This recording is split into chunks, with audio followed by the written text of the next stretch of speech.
Hey guys, tonight we're going to uncover one of the most mysterious and misunderstood aspects of ancient Egyptian mythology, what Anubis actually did to lost souls.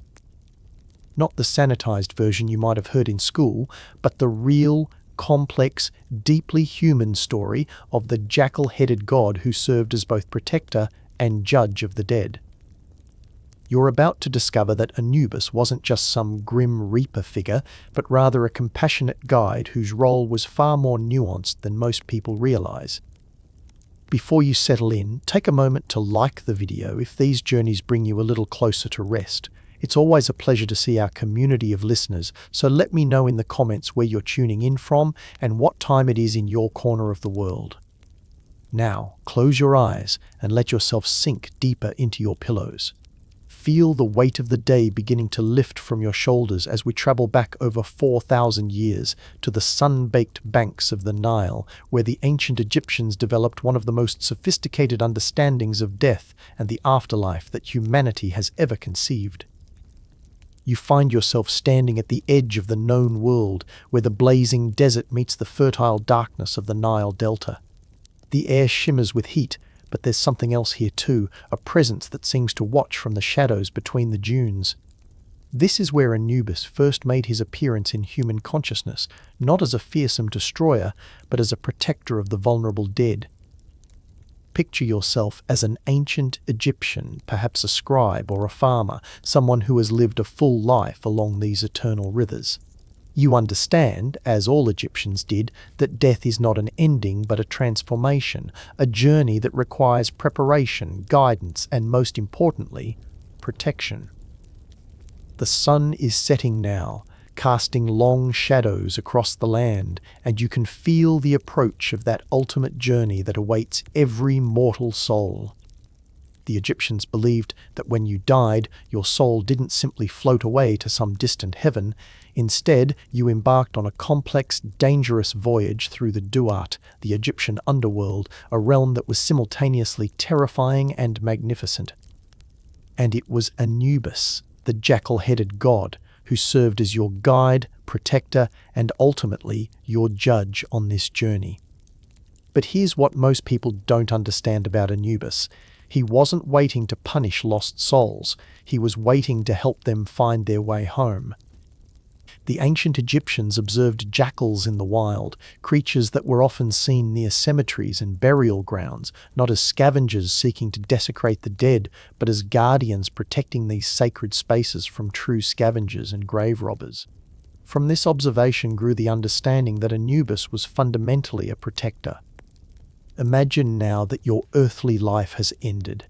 You feel yourself leaving your physical body behind, but you're not afraid. You've been preparing for this moment your entire life. Every Egyptian knew that death was inevitable, and so they spent considerable time and resources preparing for the journey ahead. Your body has been carefully mummified, wrapped in linen bandages inscribed with protective spells from the Book of the Dead. These weren't just pretty decorations, they were your passport, your survival guide, and your insurance policy all rolled into one.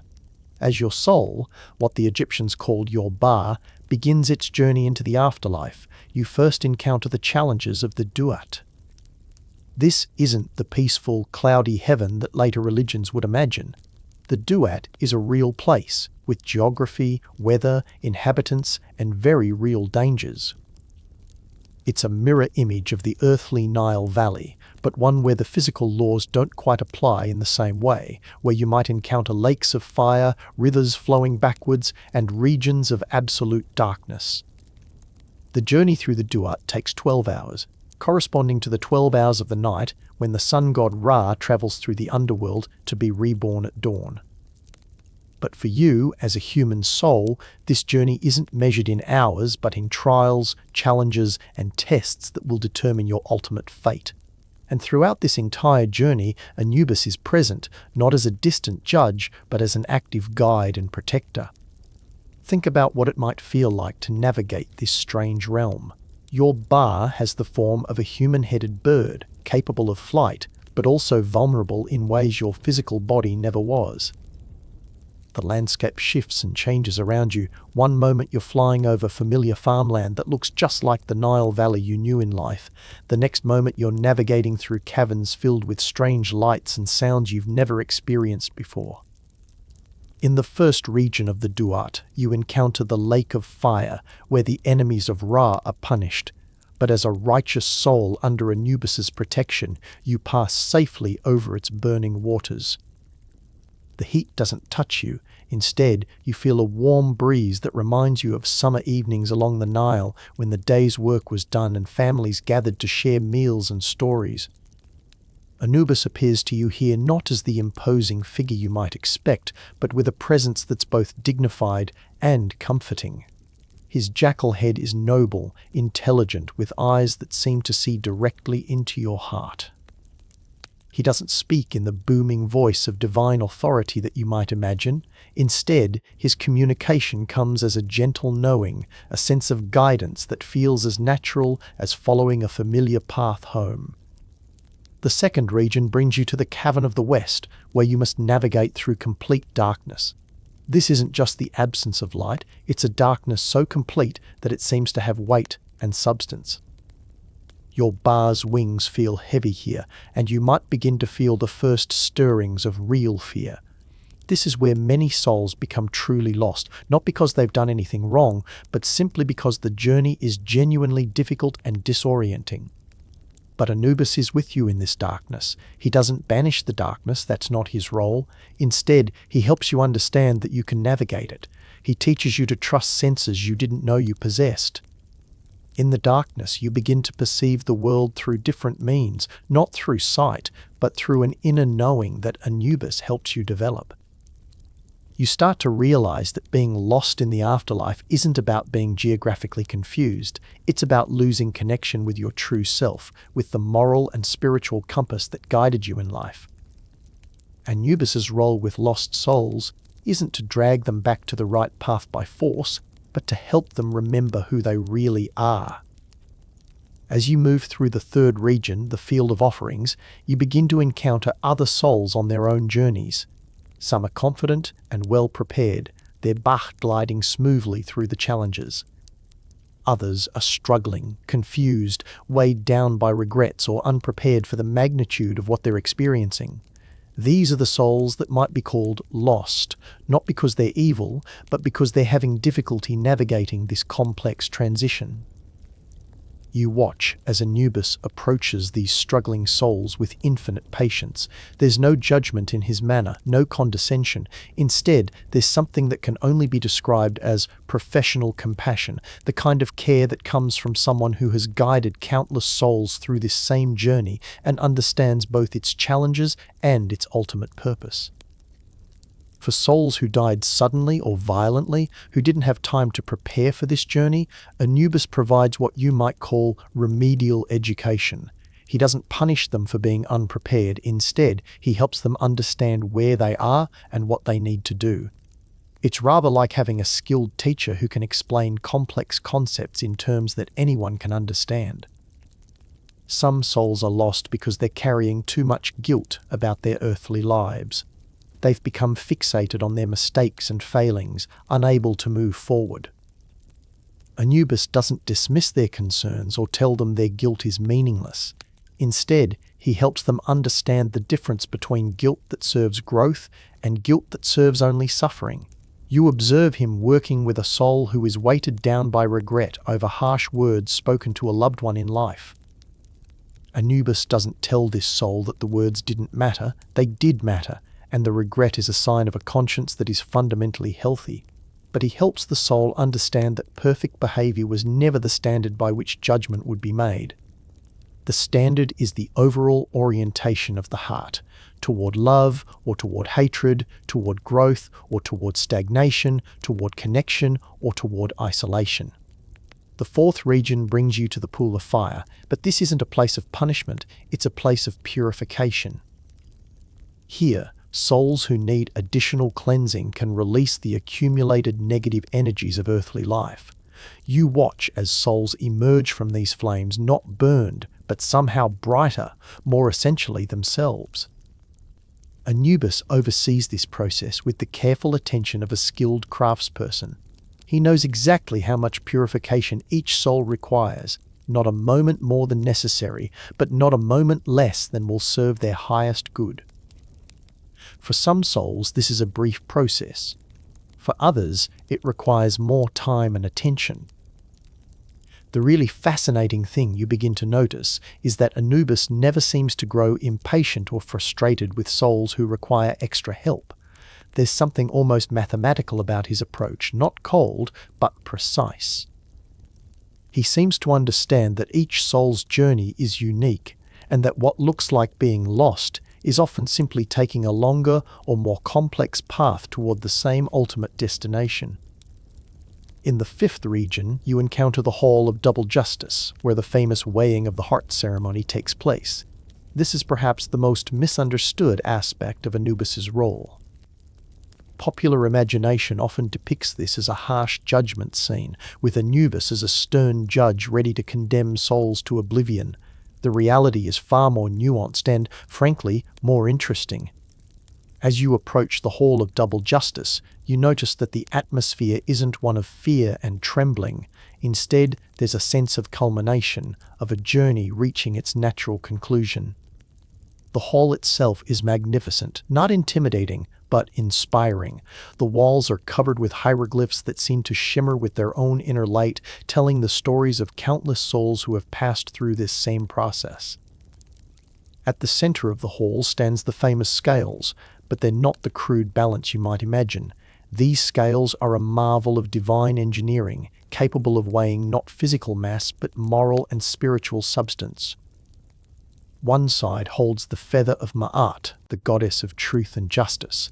This feather represents not arbitrary rules or legalistic requirements, but the fundamental harmony that underlies all existence. Anubis's role here is not that of prosecutor or judge, but of skilled technician and compassionate advocate. He doesn't operate the scales to try to catch souls in wrongdoing.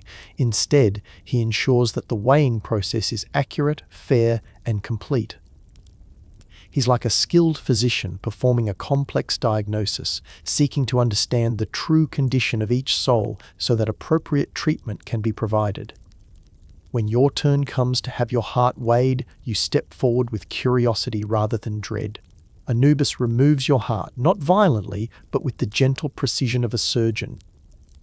The process doesn't hurt. If anything, it feels like a relief to have the central organ of your emotional and moral life examined by someone who truly understands its function. As your heart is placed on the scales, you realize that this isn't really about whether you've been good enough.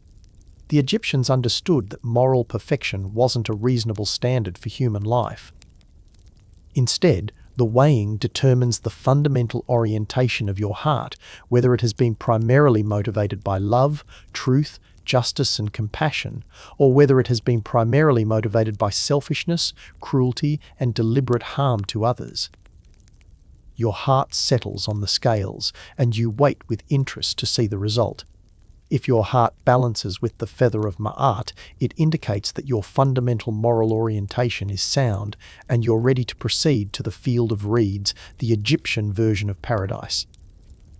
If your heart is lighter than the feather, it suggests that you've lived a life of such exceptional virtue that you're destined for special honors in the afterlife. But what happens if your heart is heavier than the feather? This is where popular understanding often goes astray.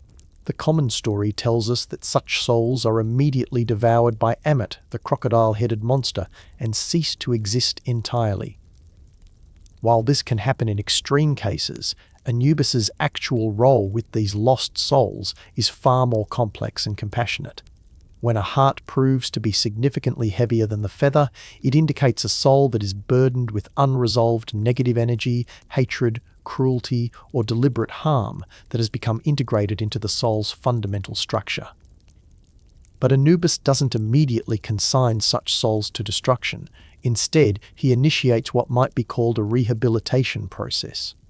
You watch as Anubis carefully examines such a heavy heart, not with disgust or anger, but with the focused attention of a skilled healer diagnosing a complex condition.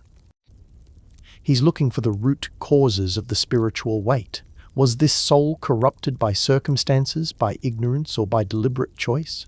Can the damage be healed, or has it become so integral to the soul's structure that more drastic measures are required? For souls whose hearts are heavy due to ignorance or circumstance rather than malice, Anubis initiates a process of education and healing. These souls don't proceed immediately to paradise, but they're not destroyed either. Instead, they're guided through additional experiences designed to help them understand the harm they've caused and develop genuine remorse and the desire to do better. This process might involve experiencing life from the perspective of those they've harmed, or spending time in reflection until they develop genuine empathy and understanding. It's not punishment for its own sake, but rehabilitation designed to restore the soul's natural capacity for love and justice. You begin to understand that what Anubis actually does to lost souls is help them become found. His methods are patient, skilled, and ultimately compassionate, even when they involve experiences that the soul might initially find uncomfortable or challenging. Think about what drives you to seek understanding about Anubis and the afterlife. For me, it has to be the comfort of knowing that death isn't just a random ending, but part of a larger process that makes sense. There's something deeply reassuring about the Egyptian vision of death as a journey with skilled guides and ultimately just outcomes. For souls whose hearts are so heavy that rehabilitation seems impossible, those who have chosen evil deliberately and repeatedly, who have made cruelty and harm central to their identity, Anubis does sometimes allow Ammit to devour them. But even this isn't cruel revenge. It's more like the merciful ending of a life that has become so distorted that continued existence would only mean continued suffering for the soul and continued harm to others. But such extreme cases are rare. The vast majority of souls, even those who struggle with the weighing process, can be helped by Anubis to find their way to their proper destination. His role is fundamentally that of a shepherd, patient, skilled, and ultimately determined to guide as many souls as possible to safety. As you continue through the remaining regions of the Duat, you begin to understand the full scope of Anubis's responsibilities. He's not just present at the weighing ceremony, he's active throughout the entire 12-hour journey, providing guidance, protection, and assistance to souls who need it. In the 6th region, you encounter the Lake of Life, where souls who have successfully passed through the earlier trials can refresh and restore themselves. Here, Anubis provides what might be called spiritual first aid to souls who have been wounded or exhausted by their journey. He helps them recover their strength and clarity before continuing onward.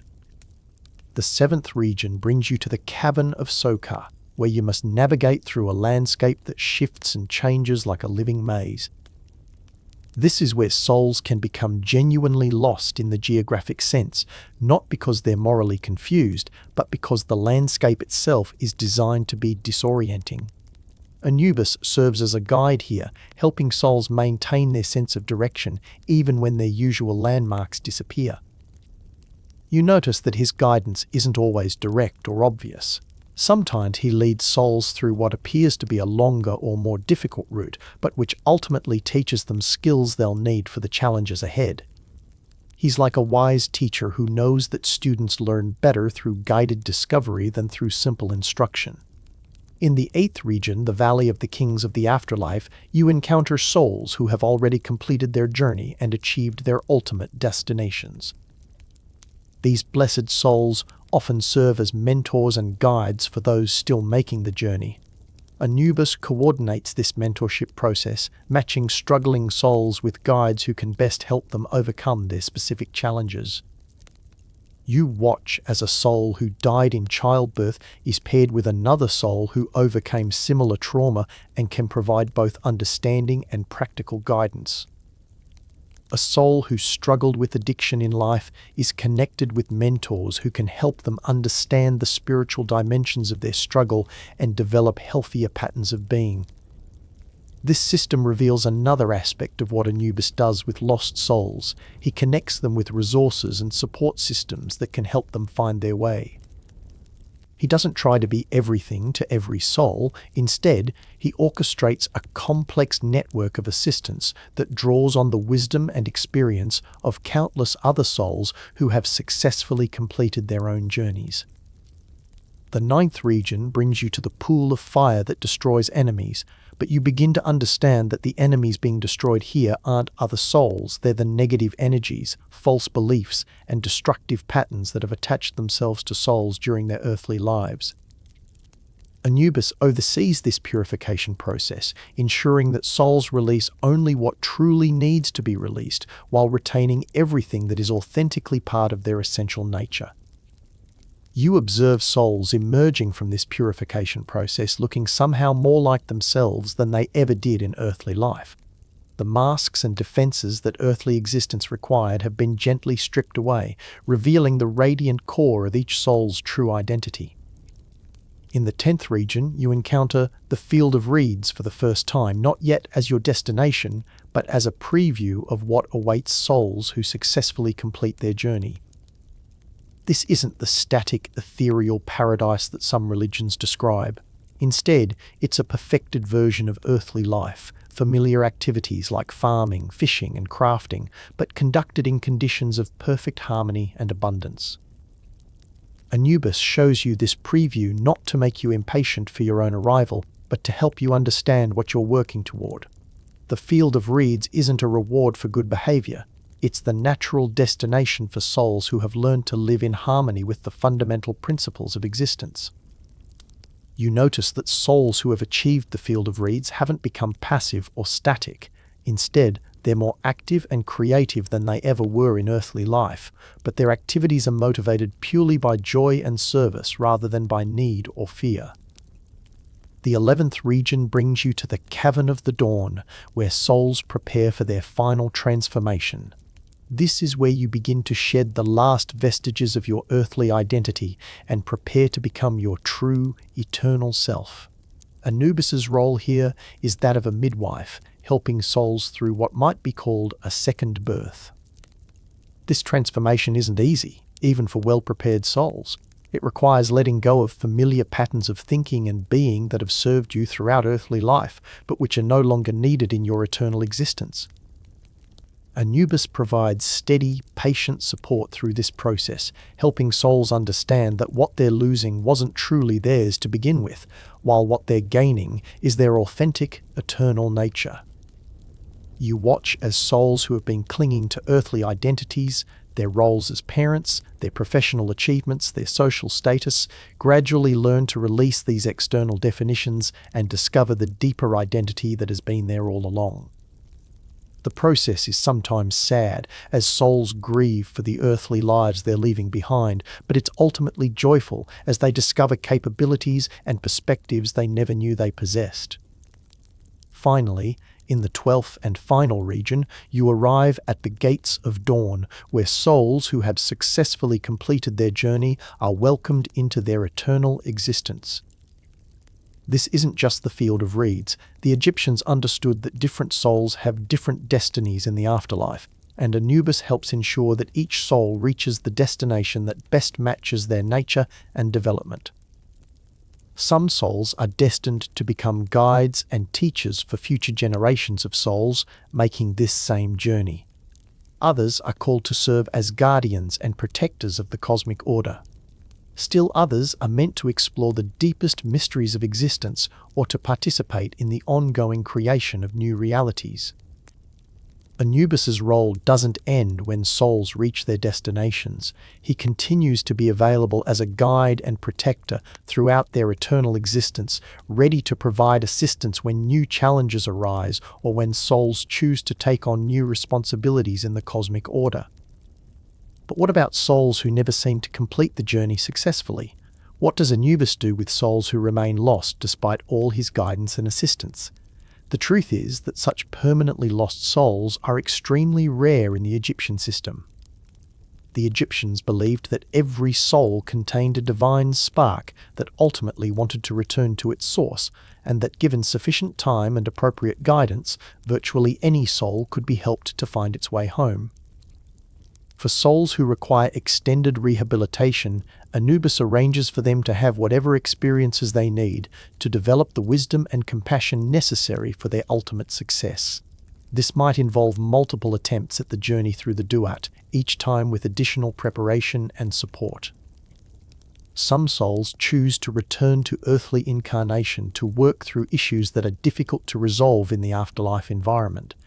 Anubis doesn't force this choice. Instead, he helps souls understand their options and make decisions that serve their highest development. The Egyptian concept of reincarnation was different from the Indian model that many people are familiar with. Rather than being trapped in an endless cycle of rebirth, souls chose to return to earthly life when they felt it would serve their spiritual development. And they returned with Anubis's blessing and continued guidance, not as punishment for failure, but as an additional opportunity for growth. You begin to understand that what Anubis actually does to lost souls is whatever it takes to help them find their way home. His methods are infinitely patient, endlessly creative, and ultimately successful. No soul that genuinely wants to find its way to unity with the divine is ever turned away or abandoned. The more you observe Anubis at work, the more you appreciate the profound wisdom of the Egyptian approach to death and the afterlife. They understood that consciousness doesn't simply end at physical death, but continues in forms that are both more complex and more beautiful than earthly existence. They also understood that the transition from earthly to eternal existence requires skill, preparation, and guidance, not because the divine is cruel or arbitrary, but because the process of transformation is genuinely challenging and benefits from expert assistance. When you think about guides who have helped you through difficult transitions in your own life, what qualities did they possess that made them effective? For me, it has to be a combination of expertise and compassion. They knew what they were doing, but they also genuinely cared about helping me succeed. That's exactly what Anubis provides to souls navigating the afterlife. As your own journey through the Duat nears completion, you find yourself filled not with relief that it's over, but with gratitude for the profound education you've received. You understand now that death isn't something that happens to you, but something you participate in actively and consciously. You've learned that being lost isn't a permanent condition, but a temporary state that can be resolved with proper assistance. You've seen that judgment in the afterlife isn't about punishment, but about accurate assessment and appropriate guidance. Most importantly, you've discovered that Anubis isn't a figure to be feared, but a companion to be trusted. His jackal head, which might have seemed threatening from a distance, now appears noble and wise. His presence, which might have felt intimidating initially, now feels reassuring and protective. The weighing of your heart, when it comes, feels less like a judgment and more like a medical examination conducted by a physician whose only interest is your health and well-being. Anubis handles your heart with the reverence due to the organ that has been the center of your emotional and moral life, and his assessment is both thorough and compassionate. When your heart proves to be in balance with the feather of Ma'at, you feel not pride but gratitude for the earthly experiences that taught you to choose love over fear, truth over deception, justice over selfishness. And you feel gratitude for Anubis's guidance throughout the journey that has brought you to this moment. As you prepare to enter your eternal existence in the field of reeds, you turn back for one last look at Anubis. He nods to you with what you can only describe as professional satisfaction, not personal pride, but the quiet contentment of someone who has completed a job well done. And you realize that you'll see him again. In your eternal existence, you too might be called to serve as a guide for souls making this same journey. If so, you hope to serve with even a fraction of the skill, patience, and compassion that Anubis has demonstrated throughout your journey.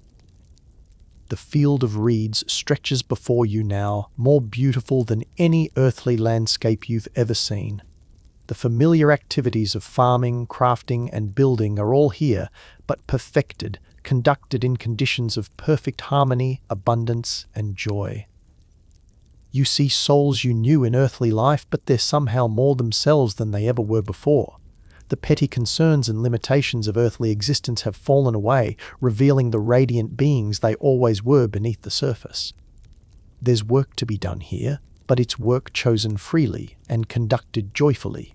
There are crops to tend, but they grow in perfect soil under perfect skies. There are things to build, but the materials are always available and the results always beautiful and useful. There are relationships to maintain and develop, but they're free from the misunderstandings and conflicts that complicated earthly relationships. Every soul here knows every other soul's fundamental goodness and acts from that knowledge. And there are mysteries to explore, not the kind that frustrate and confuse, but the kind that delight and inspire. The universe, you discover, is far more vast and complex than earthly existence ever suggested, and eternity provides ample time to explore its wonders. Sometimes you pause in your activities to assist newly arrived souls who are still adjusting to their eternal existence. You find that the skills Anubis taught you during your journey through the Duat serve you well in this role.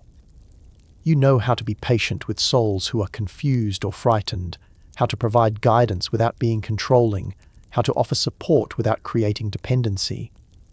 And sometimes Anubis himself appears, consulting with you about souls who are still making their journey through the Duat. Your earthly experiences, he explains, give you insights that can be helpful to souls facing similar challenges. In this way, even your struggles and mistakes in earthly life become resources for service in your eternal existence. You begin to understand that this is how the system works. Every soul's journey, no matter how difficult or complex, becomes part of the accumulated wisdom that helps future souls navigate their own journeys. Nothing is wasted. Every experience, properly integrated, becomes a gift that can be shared. Looking back now at your earthly concerns about death and the afterlife, you can hardly believe how much energy you spent worrying about things that turned out to be so different from what you feared. Death wasn't an ending but a graduation. Judgment wasn't about punishment but about assessment and guidance. And Anubis wasn't a figure to fear, but a skilled professional whose only concern was helping you succeed. What's your biggest fear about death or the unknown? For me, it has to be the fear of facing it alone, without understanding or support. But the Egyptian vision shows us that we're never alone in these transitions. There are always guides available who understand the process and want to help us succeed. The more time you spend in your eternal existence, the more you appreciate the profound wisdom of the ancient Egyptian approach to death and the afterlife. They understood something that many later cultures forgot, that consciousness is far too complex and valuable to simply end at physical death, and that the transition to eternal existence, while challenging, is ultimately a cause for celebration rather than mourning. They also understood that the afterlife isn't a static reward or punishment, but a continuation of the growth and development that began in earthly life. The field of reeds isn't a place where souls rest in eternal bliss, but a realm where they continue to learn, serve, create, and explore in conditions of perfect harmony and abundance. And they understood that no soul makes this journey alone. From the moment of death through the completion of the journey to the Duat and into eternal existence, souls are surrounded by guides, mentors, and companions who are committed to their success. Anubis stands at the center of this support system, not as a harsh judge, but as a skilled guide whose expertise has been developed over millennia of helping souls navigate the transition from earthly to eternal existence. His methods are patient, his wisdom is profound, and his commitment to each soul's success is absolute. When you encounter popular depictions of Anubis as a fearsome figure of death and judgment, you can't help but smile at how completely they miss the point. Anubis isn't fearsome, he's professional. He isn't focused on judgment, he's focused on guidance. And he isn't associated with death as an ending, he's associated with death as transformation. The jackal imagery that defines Anubis's appearance makes perfect sense once you understand his actual role. Jackals in the wild are indeed associated with cemeteries and burial grounds, but not as destroyers of the dead. Rather, They're protectors who guard these sacred spaces and guide travelers safely through dangerous territory. This is exactly what Anubis does for souls navigating the afterlife. He protects them from genuine dangers, guides them safely through difficult terrain, and ensures that they reach their proper destinations. His appearance might be unfamiliar to souls accustomed to earthly existence, but his intentions are entirely benevolent. The ancient Egyptians spent enormous amounts of time, energy, and resources preparing for death and the afterlife, not because they were morbidly obsessed with death, but because they understood that proper preparation could make the difference between a smooth journey and a difficult one. The mummification process, the elaborate burial goods, the copies of the Book of the Dead, all of these were practical measures designed to equip souls for the journey ahead. They weren't primitive superstitions, but sophisticated technologies for navigating a complex transition. And at the center of all this preparation was the understanding that Anubis would be there to help. No matter how well or poorly prepared a soul might be, no matter what challenges they might face in the Duat, Anubis would be available to provide whatever assistance was needed. This understanding allowed the Egyptians to approach death with confidence rather than fear. They knew that death was a journey, that the journey had challenges, but that they wouldn't face those challenges alone. They had a guide whose expertise was absolute and whose commitment to their success was unwavering. As you continue to explore your eternal existence in the field of reeds, you sometimes encounter souls who are newly arrived from earthly cultures that didn't have the Egyptian understanding of death and the afterlife. These souls often arrive confused and frightened, expecting punishment or nothingness rather than continued existence and growth. Anubis assigns you and other experienced souls to help these newcomers understand their situation and adjust to their new reality.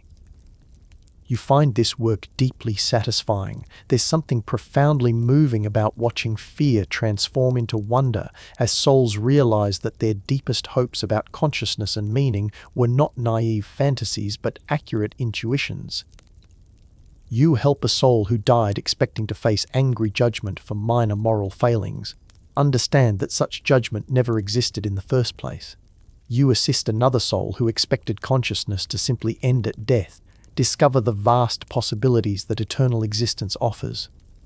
And you guide souls who arrive burdened with guilt and regret through the same process of understanding and healing that Anubis provided for you during your journey through the Duat. You learn to be patient with souls who resist healing, understanding that their resistance comes from pain rather than stubbornness. Sometimes Anubis joins these guidance sessions and you have the opportunity to observe his techniques more closely. You notice that he never argues with souls about their beliefs or tries to convince them through logic alone. Instead, he provides experiences that allow them to discover truth for themselves. A soul convinced that they deserve punishment is given opportunities to see their earthly life from a broader perspective, including the positive impacts they had that they never recognized. A soul expecting nothingness is gradually introduced to increasingly subtle aspects of their continued existence until they can no longer deny their own consciousness. Anubis's approach is always respectful of each soul's pace and readiness. He never forces understanding or rushes the process of adjustment. He seems to have infinite patience with souls who need time to process their transition and accept their new reality. You ask him once about this patience, and his response comes not in words, but as a direct transmission of understanding. You suddenly comprehend that from his perspective, all souls eventually find their way home. It's not a matter of if, but when. This knowledge eliminates any sense of urgency or frustration from the guidance process. You also come to understand that what humans call lost souls are simply souls who are taking longer routes to the same destination that all souls eventually reach. Some souls need more experiences, more opportunities to learn and grow, more chances to heal old wounds and develop new capacities. Anubis doesn't judge these souls for taking longer routes or needing additional assistance. Instead, he simply provides whatever they need for as long as they need it. His resources are infinite. His patience is absolute, and his commitment to each soul's ultimate success never wavers. This understanding transforms your own relationship with struggling souls, both in the afterlife and in your memories of earthly existence.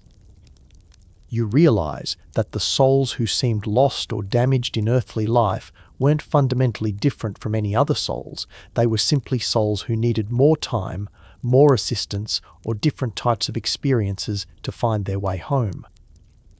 You remember earthly friends who struggled with addiction, mental illness, or destructive behavior patterns, and you understand now that these challenges were not signs of spiritual failure, but signs of souls who were working through particularly complex lessons or healing from particularly deep wounds.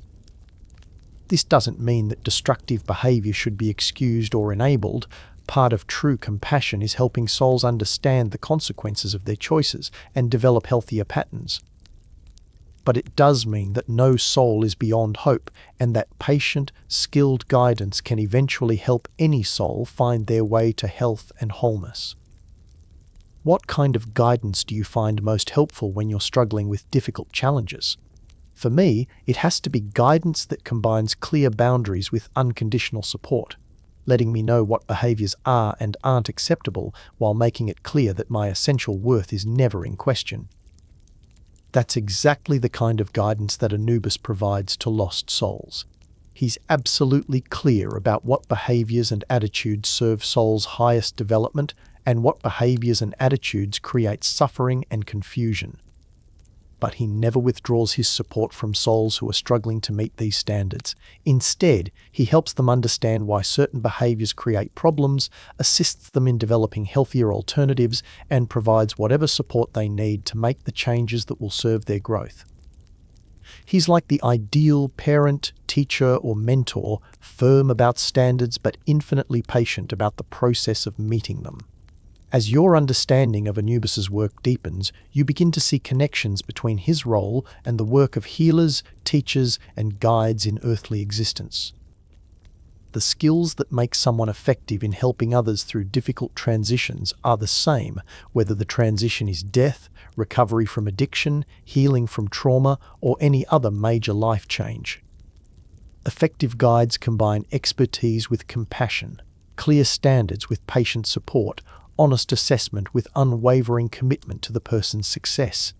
They understand that change is a process rather than an event, and they're willing to provide assistance throughout the entire process rather than just at the beginning.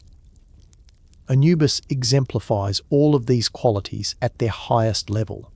His expertise has been developed over millennia of guiding souls through the most profound transition possible. His compassion is absolute, rooted in a deep understanding of the challenges that consciousness faces in any form of existence. His standards are the highest possible, nothing less than the soul's complete realization of its divine nature. But his patience in helping souls meet those standards is infinite, and his commitment to each soul's success never wavers, no matter how long the process takes or how many setbacks occur along the way. You begin to see that what Anubis actually does to lost souls is the same thing that any truly skilled guide does. He helps them remember who they really are beneath the confusion, fear, and destructive patterns that may have accumulated during their journey through existence. He doesn't change souls or fix them. He reveals their essential nature, which has never been damaged or lost despite whatever experiences they may have had. He helps them reconnect with their own wisdom, compassion, and strength, which are always present but sometimes buried under layers of pain and misunderstanding. This process of revelation rather than repair explains why Anubis's guidance is ultimately so effective. He's not trying to impose external standards or force souls to become something they're not. Instead, he's helping them discover and express what they've always been at their deepest level. The weighing of the heart ceremony makes perfect sense from this perspective. Anubis isn't measuring the heart against arbitrary external standards. He's revealing the heart's true nature by comparing it to the feather of Marat, which represents the fundamental harmony that is the soul's natural state. A heart that balances with the feather is a heart that has remained connected to its essential nature despite the challenges of earthly existence. A heart that's heavier than the feather is a heart that has accumulated patterns or energies that obscure its essential nature but haven't destroyed it. Anubis's work with heavy hearts is the work of removing these obscuring layers so that the heart's essential nature can be revealed and expressed. This isn't punishment, it's liberation. It's helping the soul become free to be what it has always truly been. Even in cases where hearts are so heavy that they require the most dramatic intervention, being devoured by Ammit, this isn't cruel destruction but merciful release. Souls whose essential nature has become so completely obscured that it can no longer be revealed through normal means are given the opportunity for a completely fresh start. The Egyptians understood that consciousness itself is indestructible, even when particular forms of consciousness become so distorted that they can no longer serve their intended function. Ammit doesn't destroy consciousness, she destroys the distorted patterns that have made consciousness dysfunctional, allowing it to begin again in a cleaner form. This understanding eliminates any sense of ultimate tragedy from the Egyptian system. No soul is ever truly lost, no matter what happens to any particular incarnation or form of that soul. Consciousness finds its way home eventually through whatever route serves its highest development. As you contemplate these profound truths, you find yourself filled with a deep sense of peace and gratitude. The universe, you understand now, is fundamentally benevolent. It's designed to support the growth and development of consciousness, not to trap or punish it. Every challenge, every difficulty, every apparent setback is ultimately in service of consciousness's journey toward greater wisdom, compassion, and unity with the divine source from which it came. And beings like Anubis exist throughout this system to ensure that no conscious entity ever has to navigate these challenges alone. The ancient Egyptians' understanding of death and the afterlife wasn't primitive superstition, it was sophisticated psychology and spirituality that recognized truths about consciousness that many modern cultures have forgotten or never discovered. They understood that death is a transformation rather than an ending, that consciousness continues in forms that are more rather than less than what we experience in earthly existence, and that the universe provides guidance and support for every soul's journey toward its highest realization. Most importantly, they understood that love is the fundamental force that governs all existence, including the afterlife. Anubis's work with lost souls isn't motivated by duty or obligation, but by genuine love for each conscious being and commitment to helping each one find its way home. This love isn't sentimental or permissive, it's what you might call fierce love. Love that's willing to challenge souls when challenge serves their growth. Love that sets high standards because it knows souls are capable of meeting them. Love that never gives up no matter how long the process takes. When you really think about what you hope death will be like, what qualities do you want to find in whatever guides or teachers might be available? For me, it has to be exactly the qualities that Anubis embodies. Expertise combined with compassion, high standards combined with infinite patience, and absolute commitment to helping each soul achieve its highest potential. The Egyptian vision of the afterlife offers exactly these qualities, not just in Anubis, but throughout the entire system they described.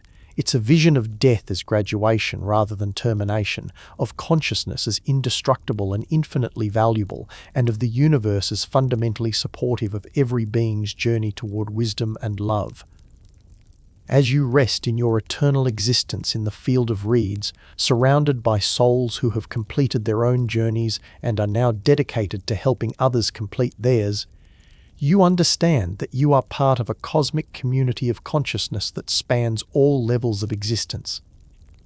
Anubis and beings like him exist at levels of development that are difficult for earthly consciousness to comprehend, but they remain connected to and committed to helping souls at every level of development. The universe is one vast school for consciousness, and everyone who has learned anything becomes a teacher for those who are still learning. Your own journey from earthly existence through the Duat to eternal life has prepared you to serve in this cosmic educational system. Every challenge you faced, every lesson you learned, every mistake you made and recovered from has become part of your capacity to help other souls facing similar challenges. And someday, souls that you help guide through their own transitions will themselves become guides for still other souls. The process continues infinitely, with consciousness supporting consciousness in an endless network of mutual assistance and growth. This is what Anubis actually does to lost souls. He helps them find their place in this cosmic community, their role in this universal process of growth and service. He helps them understand that being lost was always temporary, that finding their way home was always possible, and that home was always a place where their unique gifts and perspectives would be valued and needed. No soul is expendable in this system. Every consciousness has something unique to contribute to the whole. Anubis's role is to help each soul discover what that contribution is and develop the capacity to make it effectively. The lost souls that fear judgment and punishment discover that they are valued participants in a cosmic community. The lost souls that expect nothingness discover that they are eternal beings with infinite potential for growth and service. The lost souls that feel worthless discover that their experiences, however painful, have given them wisdom that can help other souls facing similar challenges. And all lost souls discover that Anubis was never their judge or executioner, but their teacher, guide, and ultimately their friend. His jackal head, which might have seemed frightening from a distance, becomes a symbol of loyalty, protection, and unwavering commitment to their success.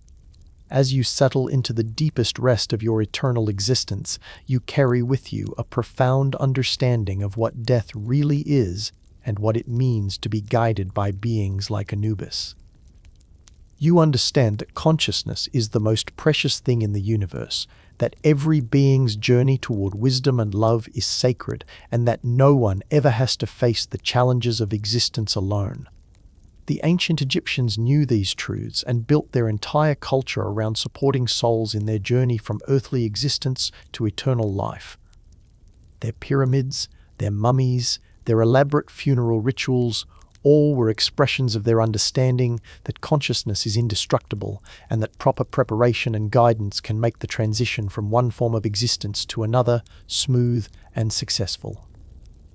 And at the center of all their preparations was their relationship with Anubis, the guide who would be there when earthly life ended, who would provide whatever assistance was needed during the journey through the Duat, and who would ensure that every soul eventually found its way to its proper home in the cosmic community of consciousness. What Anubis actually does to lost souls is help them become found souls. His methods are patient, his wisdom is profound, and his success rate is ultimately perfect. No soul that works with him ever remains truly lost, because he understands that being lost is always a temporary condition that can be resolved with proper guidance and support. And now, as you rest in the perfect peace of your eternal existence, you can release any earthly fears or concerns about death and the afterlife. You know that when your time comes to make this transition, you won't face it alone. Anubis will be there, just as he has been for countless souls before you, ready to provide exactly the guidance and support you need to find your own way home to the cosmic community where you belong. Sleep now, knowing that consciousness is eternal, that love guides the universe, and that every soul's journey toward wisdom and compassion is supported by beings of profound skill and infinite patience. Rest in the understanding that what awaits beyond earthly life is not judgment or punishment, but continued growth, expanded awareness, and reunion with the divine source from which all consciousness comes and to which it eventually returns. In the gentle darkness of sleep, let yourself experience just a taste of that eternal peace, that perfect belonging, that infinite love that is your true nature and your ultimate destination. And when you wake, carry with you the knowledge that death is not an ending but a doorway, and that Anubis stands ready to help you walk through it when your time comes, with grace, dignity, and the absolute certainty that you are going home. But there's so much more to understand about Anubis and his work with souls that we haven't yet explored. As you rest in this perfect understanding, let yourself go deeper into the mysteries of the jackal-headed god, discovering aspects of his role that reveal just how sophisticated and compassionate the Egyptian approach to death and the afterlife truly was. The first thing you need to understand is that Anubis's role during the weighing of the heart ceremony was far more complex and nuanced than the simple image of a divine judge that most people imagine. You've experienced the ceremony yourself, but now let yourself observe it from Anubis's perspective, understanding the full scope of his responsibilities during this crucial moment. As you watch Anubis oversee the weighing process, you notice that he's not just operating the scales, he's orchestrating an entire system of divine justice that has been refined over millennia. The Hall of Double Justice isn't called that by accident. It represents the dual nature of justice itself, the need for both mercy and accountability, both protection and truth-telling. Anubis embodies this duality perfectly. He serves simultaneously as prosecutor and defender, ensuring that no genuine transgression goes unnoticed, while also protecting souls from false accusations and unfair judgment. You watch as he carefully examines each heart, not looking for reasons to condemn, but seeking to understand the full story of each soul's earthly journey. When a heart is placed on the scales, Anubis doesn't simply observe the result, he actively participates in the process, using his divine perception to ensure that the weighing is absolutely accurate and fair. He can see not just what a soul did in earthly life, but why they did it, what circumstances influenced their choices, and what their true intentions were. You observe him working with a soul whose heart initially appears heavy on the scales. Rather than immediately accepting this result, Anubis examines the heart more closely. He discovers that much of its weight comes from guilt and regret over actions that were actually justified. A parent who used harsh words to protect their child from danger, a person who broke a promise in order to help someone in greater need. Anubis carefully separates this false guilt from the genuine moral weight of the heart. He shows the soul that what they perceived as failings were actually expressions of love and wisdom, and as this understanding dawns, you watch the heart become lighter on the scales. But Anubis's protective role goes even deeper than this. The Hall of Double Justice is populated not just by beneficial deities, but also by entities whose role is to challenge and test souls. These aren't evil beings, but they serve as a kind of divine quality control, ensuring that no soul passes through the judgment process without being thoroughly examined. Some of these entities specialize in finding reasons to condemn souls, pointing out every mistake, every moment of selfishness, every time the soul fell short of perfect virtue.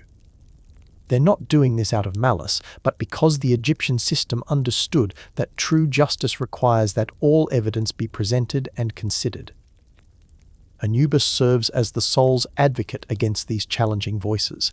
When they point out legitimate failings, he acknowledges them honestly but places them in the context of the soul's overall journey.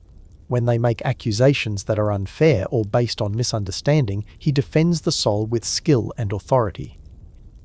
You watch him defend a soul who is being accused of selfishness for accumulating wealth during earthly life. The accusing entities point to the soul's fine house, expensive clothing, and comfortable lifestyle as evidence of greed and indifference to others' suffering. Anubis responds by revealing the full picture. Yes, this soul lived well, but they also employed dozens of people, supported their extended family through difficult times, and gave generously to charitable causes. Their wealth was accumulated through honest work and was used to create more wealth and opportunity for others. Moreover, Anubis shows that this soul's relationship with material possessions was healthy. They enjoyed their prosperity but weren't enslaved by it. When circumstances required them to give up their wealth to help others, they did so without hesitation or resentment. The challenging entities are satisfied by this defense and withdraw their accusations. The soul's heart, freed from unfair charges, settles into perfect balance with the feather of Ma'at. But Anubis's role as advocate doesn't mean he ignores or excuses genuine wrongdoing. When the challenging entities point out real moral failures, Anubis acknowledges them honestly and helps the soul understand their significance. You observe him working with a soul whose heart is heavy with the weight of genuine cruelty, someone who used their power and authority to hurt others for their own amusement. The challenging entities present a devastating case against this soul, documenting years of deliberate harm inflicted on people who couldn't defend themselves.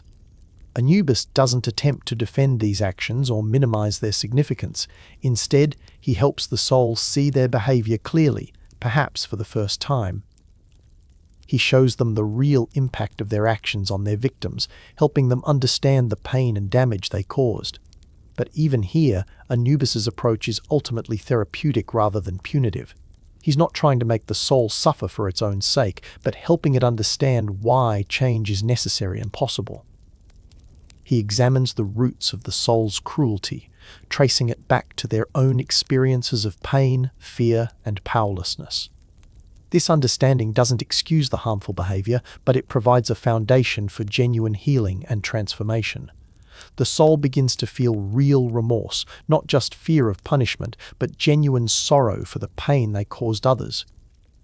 As this authentic remorse develops, something remarkable happens. The heart begins to transform on the scales, releasing some of its accumulated weight. The cruelty is still there. It can't be simply erased, but it's now balanced by genuine understanding and the sincere desire to do better. Anubis guides the soul through the process of making amends, not just through words, but through a deep transformation of their fundamental orientation toward others. The soul that once found pleasure in causing pain now feels genuine joy when they imagine healing and helping. This transformation takes time, sometimes what earthly time would measure as years or even decades. But Anubis is patient with the process, understanding that genuine change can't be rushed. He provides whatever experiences the soul needs to develop authentic compassion and wisdom. Throughout this entire process, you notice that Anubis maintains perfect emotional equilibrium. He's never harsh with souls who have done genuine harm, but he's also never permissive about behavior that creates suffering.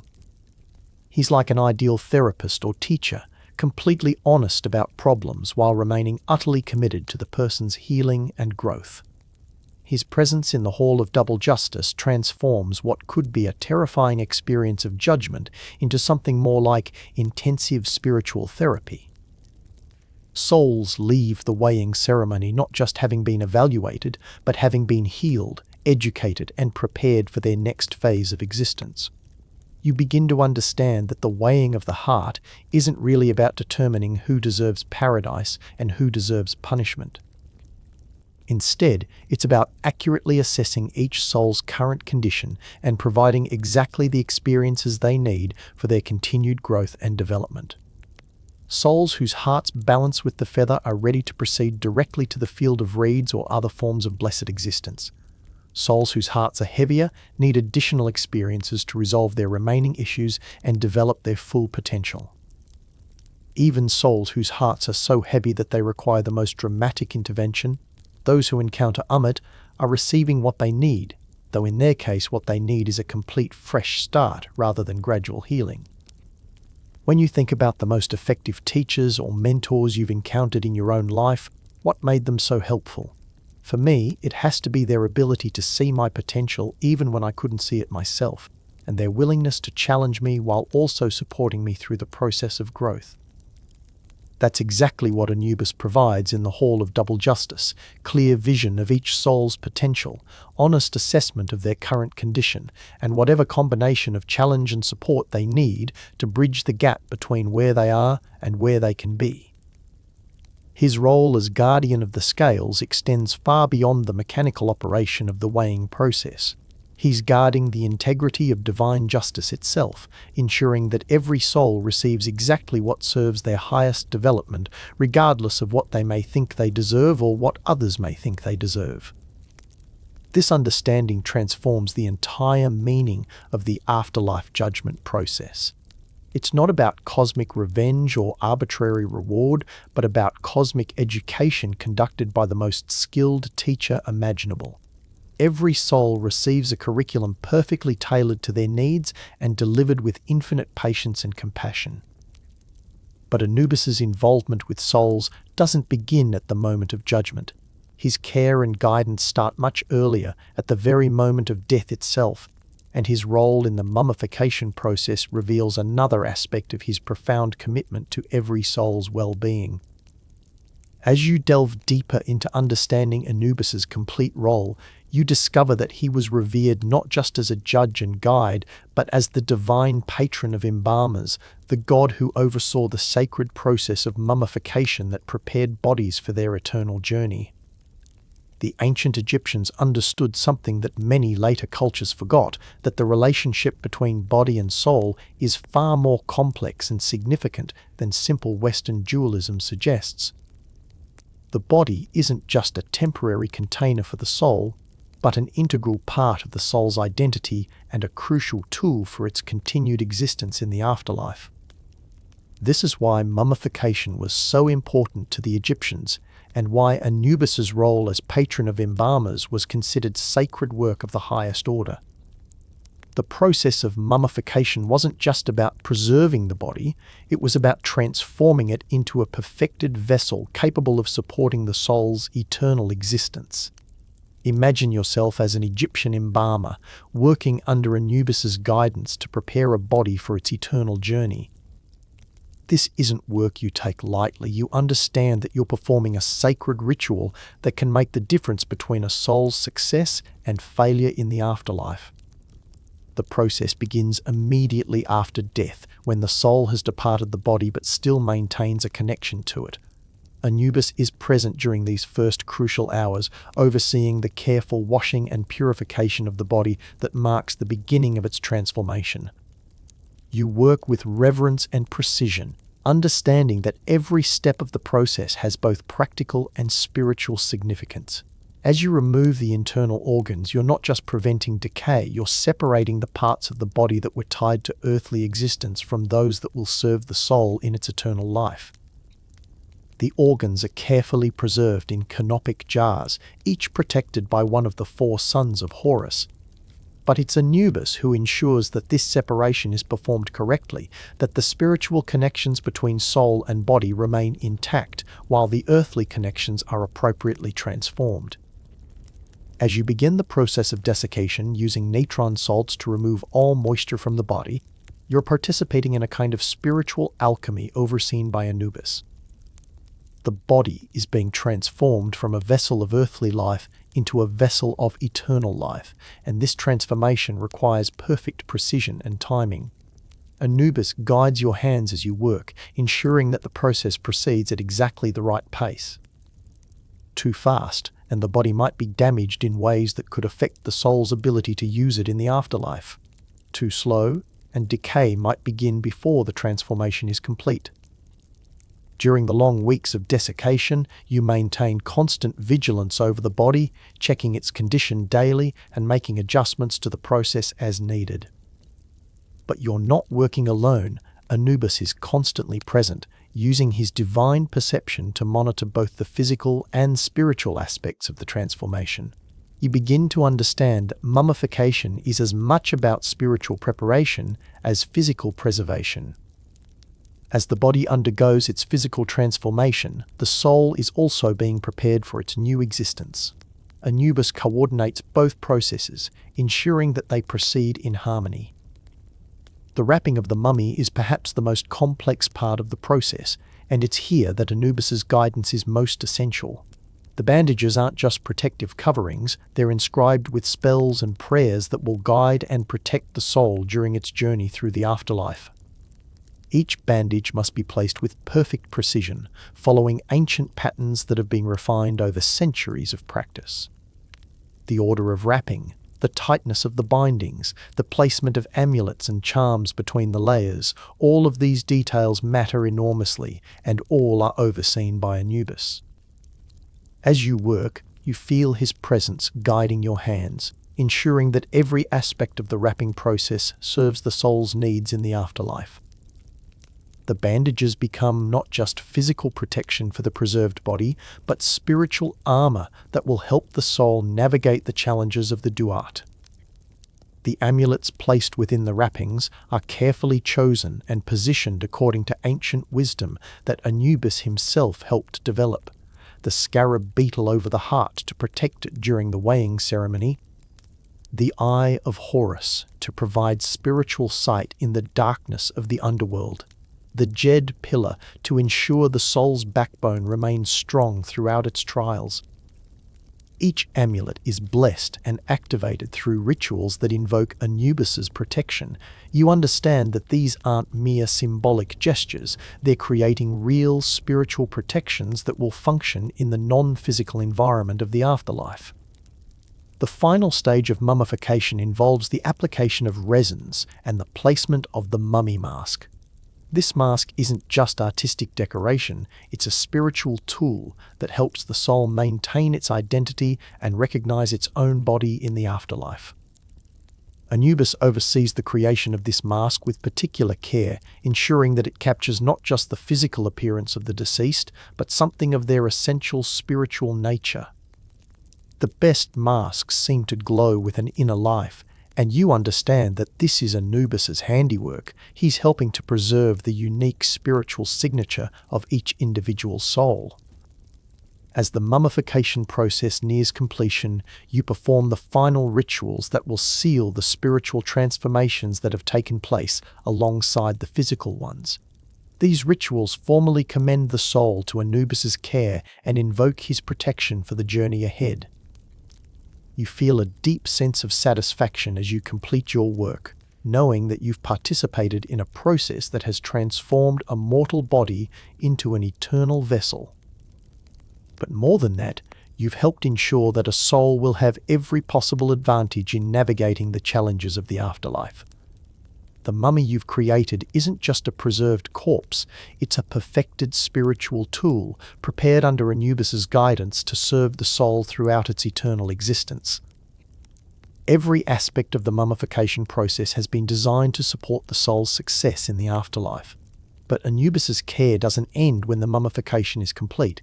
He continues to watch over each mummified body, protecting it from desecration and maintaining the spiritual connections that link it to its soul. This is why tomb robbing was considered such a serious crime in ancient Egypt. It wasn't just theft of valuable objects, but spiritual assault on the souls of the deceased. When a mummy was damaged or destroyed, it could seriously compromise the soul's ability to navigate the afterlife successfully. Anubis takes personal responsibility for preventing such damage whenever possible. Egyptian texts describe him prowling through necropolises at night, his keen jackal senses alert for any threat to the mummies under his protection.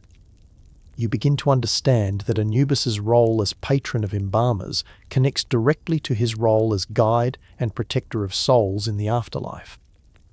The care he provides during mummification is the first stage of the comprehensive support system he offers to every soul, making the transition from earthly to eternal existence.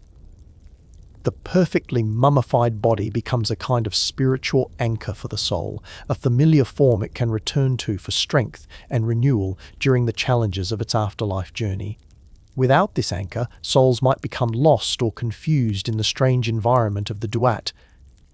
This explains why the Egyptians were willing to invest so much time, energy, and resources in mummification. They understood that it wasn't an expense but an investment in the soul's success in the afterlife that would pay dividends throughout eternity. And they understood that this investment was worthwhile for everyone, not just pharaohs and nobles. Even the simplest mummification, performed with sincere reverence and proper attention to spiritual detail, could provide the benefits that Anubis intended the process to offer. What's your relationship with your own body? Do you think of it as just a temporary shell, or as something more integral to who you are? For me, it has to be something more integral. Our bodies carry so much of our history, our relationships, our experiences. The Egyptian understanding that the body remains important even after death makes intuitive sense to me.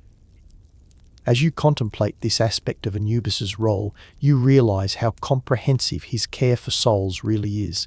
He's involved from the moment of death through the entire journey to eternal existence, providing practical assistance, spiritual guidance, and protective oversight every step of the way. But perhaps the most misunderstood aspect of Anubis's work involves what happened to souls who failed the weighing of the heart ceremony, those whose hearts proved too heavy to balance with the feather of Ma'at. The fate of these lost souls reveals both the ultimate compassion and the ultimate seriousness of the Egyptian system of afterlife justice. The common understanding is that souls with heavy hearts were immediately devoured by Ammit, the terrifying creature that was part crocodile, part lion, and part hippopotamus. While this could happen, the reality was far more complex, and Anubis's role in these situations shows the depth of his commitment to every soul's well-being. When a heart proved heavy on the scales, Anubis didn't immediately hand the soul over to Ammit. Instead, he conducted what might be called a comprehensive spiritual assessment, examining not just the weight of the heart, but the reasons for that weight and the possibilities for addressing it. You observe him working with a soul whose heart is significantly heavier than the feather of Ma'at. The weight comes from a lifetime of accumulated anger, resentment, and desire for revenge that has crystallized into something almost physical within the heart's structure. This soul lived a life marked by betrayal and injustice. They were cheated by business partners, abandoned by friends, betrayed by family members. Over time, their natural responses of hurt and disappointment hardened into permanent patterns of bitterness and hatred that came to dominate their entire existence. From one perspective, this soul's anger was justified. They really were treated unfairly by others. But from the perspective of spiritual development, they allowed these experiences to poison their fundamental relationship with life itself. Anubis examines this heavy heart with the same careful attention he gives to every soul, but in this case he's looking for something more than just evidence of wrongdoing. He's trying to determine whether the patterns that have made the heart heavy are reversible, or whether they've become so integral to the soul's structure that more drastic measures are required. In this case, he determines that the soul's anger, while understandable, has become so central to their identity that they can no longer imagine existing without it. They'd become addicted to their resentment, using it as protection against further hurt, but also as a source of energy and meaning. Anubis attempts to help the soul see beyond their anger to the pain and fear that originally motivated it. He shows them how their resentment has imprisoned them more completely than their enemies ever could have, cutting them off from love, joy, and genuine connection with others. But this soul resists Anubis's guidance. They've invested so much in their anger that releasing it feels like losing their identity entirely. They prefer to remain lost in their resentment rather than risk the vulnerability that healing would require. Anubis doesn't give up easily. He provides the soul with experiences designed to help them understand the cost of their choice, showing them how their anger affected not just themselves, but everyone around them, including people who genuinely cared about them and wanted to help. He also shows them glimpses of what their life could have been like if they had chosen forgiveness and healing instead of resentment and revenge, not to make them feel worse, but to help them understand what they're choosing to give up by clinging to their anger. Some souls are able to make the shift at this point, recognizing that their resentment has become more of a prison than a protection. But others, like this soul, remain committed to their anger even when they can see its costs clearly. When it becomes clear that a soul is unwilling to release the patterns that have made their heart heavy, Anubis faces one of the most difficult aspects of his role. He must make the decision about whether to continue working with the soul or to allow Ammit to intervene. This decision isn't made lightly or quickly. Anubis consults with other divine beings, examining the soul from every possible angle, looking for any remaining possibility for healing and transformation. In this case, he determines that the soul's commitment to its anger has become so complete that continued existence in its current form would only mean continued suffering for the soul and continued negative impact on others it might encounter. But even now, Anubis doesn't simply abandon the soul to destruction. Instead, he explains carefully what is about to happen and why it represents not punishment, but mercy. Your anger has become who you are, he tells the soul with infinite gentleness. You've chosen to identify so completely with your pain that you can't imagine existing without it. But that pain is not your true nature. It's a distortion that has grown so large it's obscuring everything else about you. Ammit will not destroy your essential nature, he continues. She will destroy the patterns of anger and resentment that have imprisoned you, allowing your true self to begin again without these burdens. The soul begins to understand that what's about to happen isn't really death, but something more like radical spiritual surgery. The parts of them that have become toxic and destructive will be removed, but the core of their consciousness, their capacity for love, growth, and wisdom, will be preserved and given a fresh start. This understanding doesn't eliminate the soul's fear about what's coming, but it does provide some comfort. They begin to see that Anubis has been trying to help them avoid this necessity, not because he wanted to spare them from punishment, but because he wanted to spare them from having to start over from the beginning. When Ammit approaches, you see that she's not the mindless monster that popular imagination makes her out to be. Instead, she's a divine being whose role is as sacred and necessary as any other in the Egyptian pantheon. Her crocodile head represents the power to dissolve what needs to be dissolved. Her lion body represents the courage to take necessary action even when it's difficult. Her hippopotamus hindquarters represent the stability and permanence of cosmic justice. Ammit doesn't devour souls with malicious pleasure. She performs her function with the same professional dedication that Anubis brings to his role as guide and protector. She understands that she's providing a service that, while drastic, is ultimately merciful. The process isn't violent or terrifying in the way that earthly death might be. Instead, it's more like a gentle dissolving as the accumulated patterns that have made the soul's heart heavy are gradually released and transformed. You watch as the soul's anger, resentment, and desire for revenge are absorbed by Ammit and transmuted into neutral energy that can be recycled into the cosmic order. The soul experiences this not as loss but as profound relief, finally free from the burden they've been carrying for so long. What remains after Ammit completes her work isn't nothing. It's the soul's essential nature, purified of all the accumulated distortions that had made continued growth impossible. This purified essence will eventually be given new opportunities for development, but without the handicaps that had made success so difficult in its previous existence. Anubis oversees this entire process with the same care and attention he brings to guiding souls who pass through the weighing ceremony successfully.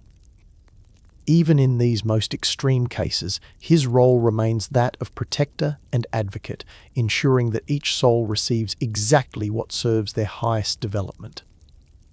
You begin to understand that what makes a soul lost in the Egyptian system isn't moral failure in the conventional sense, but rather a kind of spiritual sickness that prevents further growth and development. Anubis's role with these lost souls is similar to that of a physician who must sometimes recommend surgery to remove diseased tissue that threatens the health of the whole organism. The second death that Ammit provides isn't punishment but treatment, the most radical treatment available, reserved for cases where nothing less intensive will restore the soul to health. Most importantly, you realize that this second death isn't permanent in the way that earthly death appears to be. The consciousness that Ammit releases will eventually be given new opportunities for growth and development, but under better conditions that make success more likely. This understanding transforms the entire meaning of being lost in the afterlife. No soul is ever truly lost in the sense of being permanently abandoned or condemned. Instead, souls that are called lost are simply souls that need more intensive intervention to restore their capacity for growth and love. Anubis's willingness to oversee even these most difficult cases demonstrates the absolute nature of his commitment to every soul's ultimate well-being. Even when he must recommend the most drastic intervention available, he does so not from judgment or frustration, but from love and hope for the soul's eventual success. But the vast majority of souls never reach this extreme point. Anubis's skill as a guide and healer means that most souls can be helped to resolve their issues and continue their development without requiring Ammit's intervention. His role as what the Greeks called a psychopomp, a guide for souls transitioning between different states of existence, represents perhaps the most essential aspect of his work. Long before he became associated with judgment and the weighing ceremony, Anubis was revered as the divine being who helped souls navigate the dangerous journey from earthly life to whatever came next. In the earliest periods of Egyptian religion, before the rise of Osiris to prominence, Anubis was the primary lord of the underworld. His role wasn't to judge souls, but to guide and protect them through the treacherous landscape of the afterlife, ensuring that they reached their proper destination safely. Even after Osiris assumed the role of chief judge of the dead, Anubis retained his function as the divine guide who actually conducted souls through their afterlife journey. His knowledge of the Duat's geography, its inhabitants, and its dangers made him indispensable to any soul attempting to navigate this complex realm. Imagine yourself as a soul beginning your journey through the Duat under Anubis's guidance. You've left your earthly body behind, but you retain your consciousness, your memories, and your essential personality. However, you're now existing in an environment that operates according to very different rules than the physical world you knew. In the Duat, thought and reality are more closely connected than they were in earthly existence. Your fears and expectations can literally manifest as obstacles or threats that you must overcome. Your beliefs about yourself and your worthiness can determine which paths are available to you and which regions you're able to enter. Without proper guidance, souls can easily become lost in this environment, trapped by their own misconceptions or overwhelmed by challenges they don't understand. This is where Anubis's role as psychopomp becomes essential. He appears to you as you begin your journey, and his presence immediately provides several crucial benefits. First, his divine authority protects you from entities in the Duat that might otherwise pose serious threats to an unguided soul. The underworld is populated by beings that range from helpful guides to neutral forces of nature to actively hostile entities that feed on the fear and confusion of unprepared souls. Anubis's presence serves as both shield and passport, ensuring safe passage through regions that might otherwise be impassable.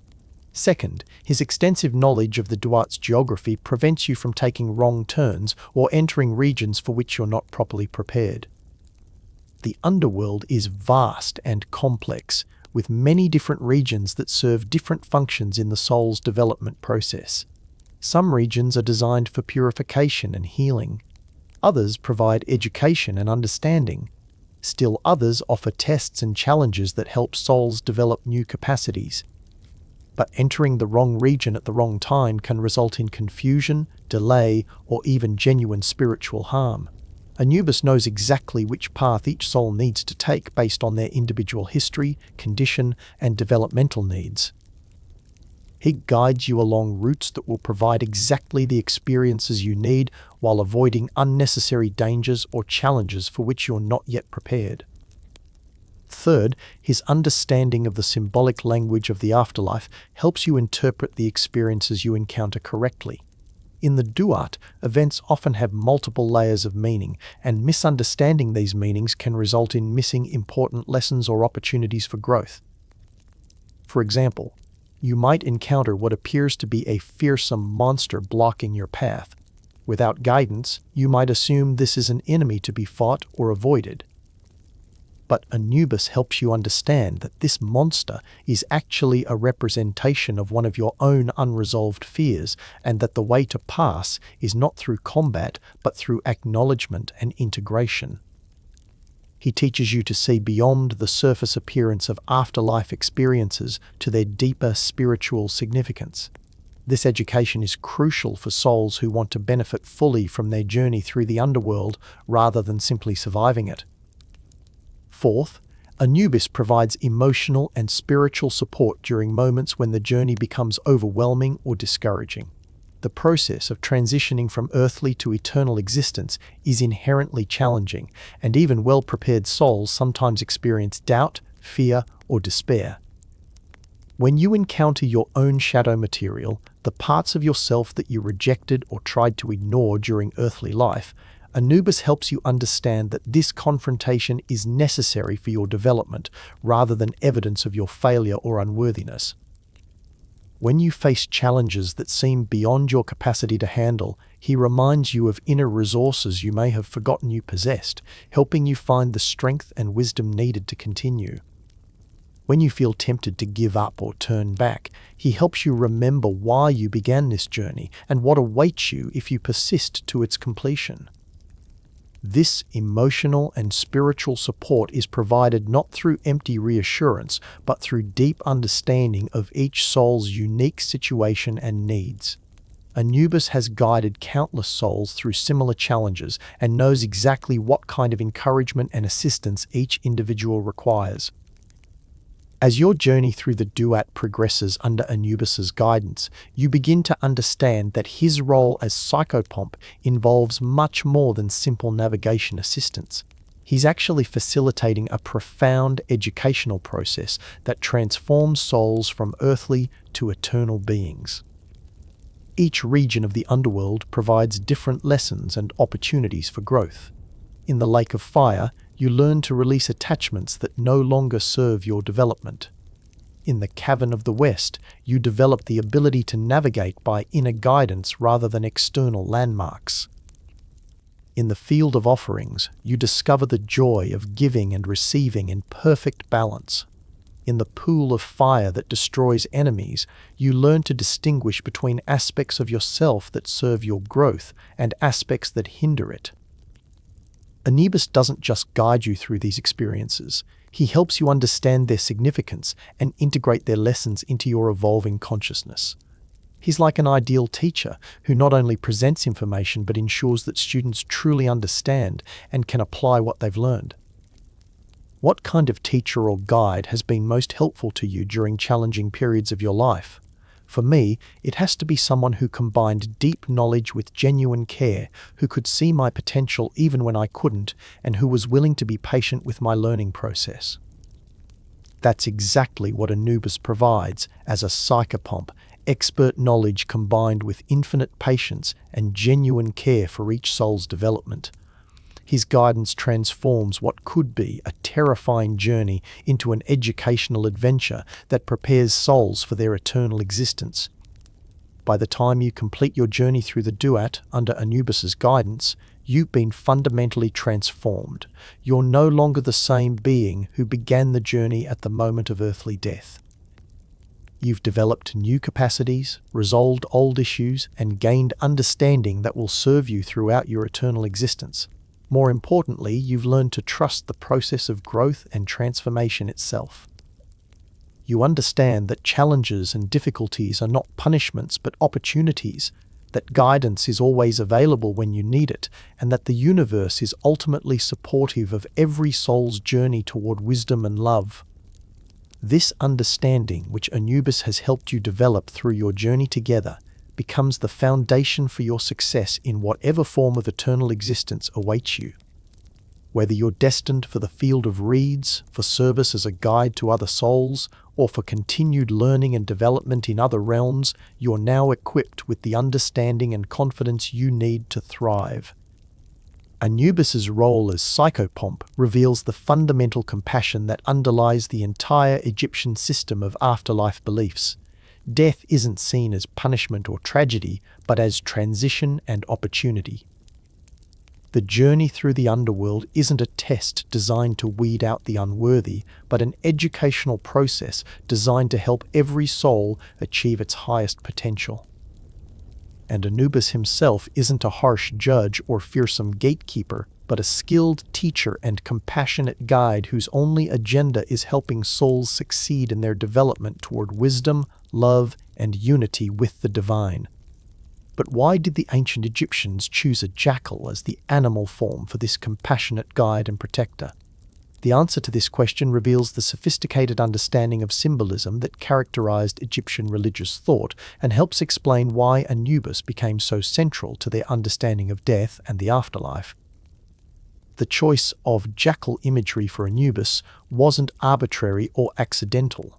The ancient Egyptians were careful observers of the natural world, and they chose animal symbols for their deities based on the actual characteristics and behaviors of those animals as they observed them in their environment. Jackals were commonly seen in the desert regions surrounding Egyptian settlements, and their behavior in relation to cemeteries and burial grounds would have been familiar to anyone living in ancient Egypt. But the relationship between jackals and burial sites was more complex and significant than modern people often realize. While jackals are indeed scavengers that will feed on carrion when necessary, they're also territorial animals that establish and defend specific ranges. Egyptian observers would have noticed that certain jackals seemed to claim cemetery areas as part of their territory and would actively patrol and defend these regions. Rather than seeing these jackals as threats to the dead, the Egyptians recognized that their presence actually served to protect burial sites from other scavengers that might cause more significant damage. Hyenas, for example, were much more destructive to buried remains and were actively discouraged by the presence of jackals claiming the territory. The Egyptians also observed that jackals are primarily active during twilight and nighttime hours, making them creatures of the threshold between day and night, light and darkness. This liminal quality made them perfect symbols for a deity whose role involved guiding souls through the transition between life and death. Jackals also demonstrate remarkable loyalty to their pack members and their territory. Egyptian observers would have seen examples of jackals defending their young, their mates, and their claimed areas with fierce determination. This loyalty and protective instinct made the jackal an ideal symbol for a deity whose role was to protect and guide vulnerable souls. Furthermore, jackals are highly intelligent animals with excellent senses of hearing and smell. They're capable of detecting threats and opportunities from great distances and are skilled at navigating difficult terrain in low-light conditions. These characteristics perfectly matched the qualities that Anubis would need as a guide through the challenging landscape of the afterlife. The transformation of the jackal from potential threat to divine protector represents a sophisticated example of Egyptian symbolic thinking. Rather than simply adopting animals as religious symbols based on their impressive or attractive qualities, the Egyptians often chose animals whose characteristics could be transformed or reinterpreted to represent higher spiritual principles. In the case of Anubis, they took an animal that might initially be feared as a threat to the dead and transformed it into the ultimate protector of the dead. This transformation reflects the Egyptian understanding that apparent threats often contain hidden blessings, and that proper understanding can reveal protective and beneficial forces where others might see only danger. The black color traditionally associated with Anubis's jackal form has multiple layers of symbolic significance. Black was the color of the fertile soil deposited by the Nile's annual floods, making it a symbol of fertility, regeneration, and new life emerging from apparent death. Black was also associated with the night sky and the hidden, mysterious aspects of existence that become visible only when the obvious, surface-level reality is set aside. This made it an appropriate color for a deity whose role involved revealing hidden truths and guiding souls through experiences that transcend ordinary understanding. The combination of the jackal's natural characteristics with the symbolic significance of its black coloration created a powerful image that conveyed multiple aspects of Anubis's role simultaneously. He was protector, guide, revealer of hidden truths, and facilitator of regeneration and new life. As you contemplate the sophisticated symbolism embedded in Anubis's jackal form, you begin to understand how the ancient Egyptians used their deep observation of the natural world to create religious imagery that was both emotionally resonant and intellectually coherent. They didn't choose the jackal for Anubis because it was exotic or impressive, but because its actual characteristics and behaviors provided a perfect metaphor for the kind of divine protection and guidance they believed was available to souls making the transition from earthly to eternal existence. The jackal's reputation as a scavenger, rather than being a problem for this symbolism, actually enhanced it. Just as jackals could find nourishment and value in what others might consider worthless carrion, Anubis could find potential for growth and redemption in souls that others might consider lost or hopeless.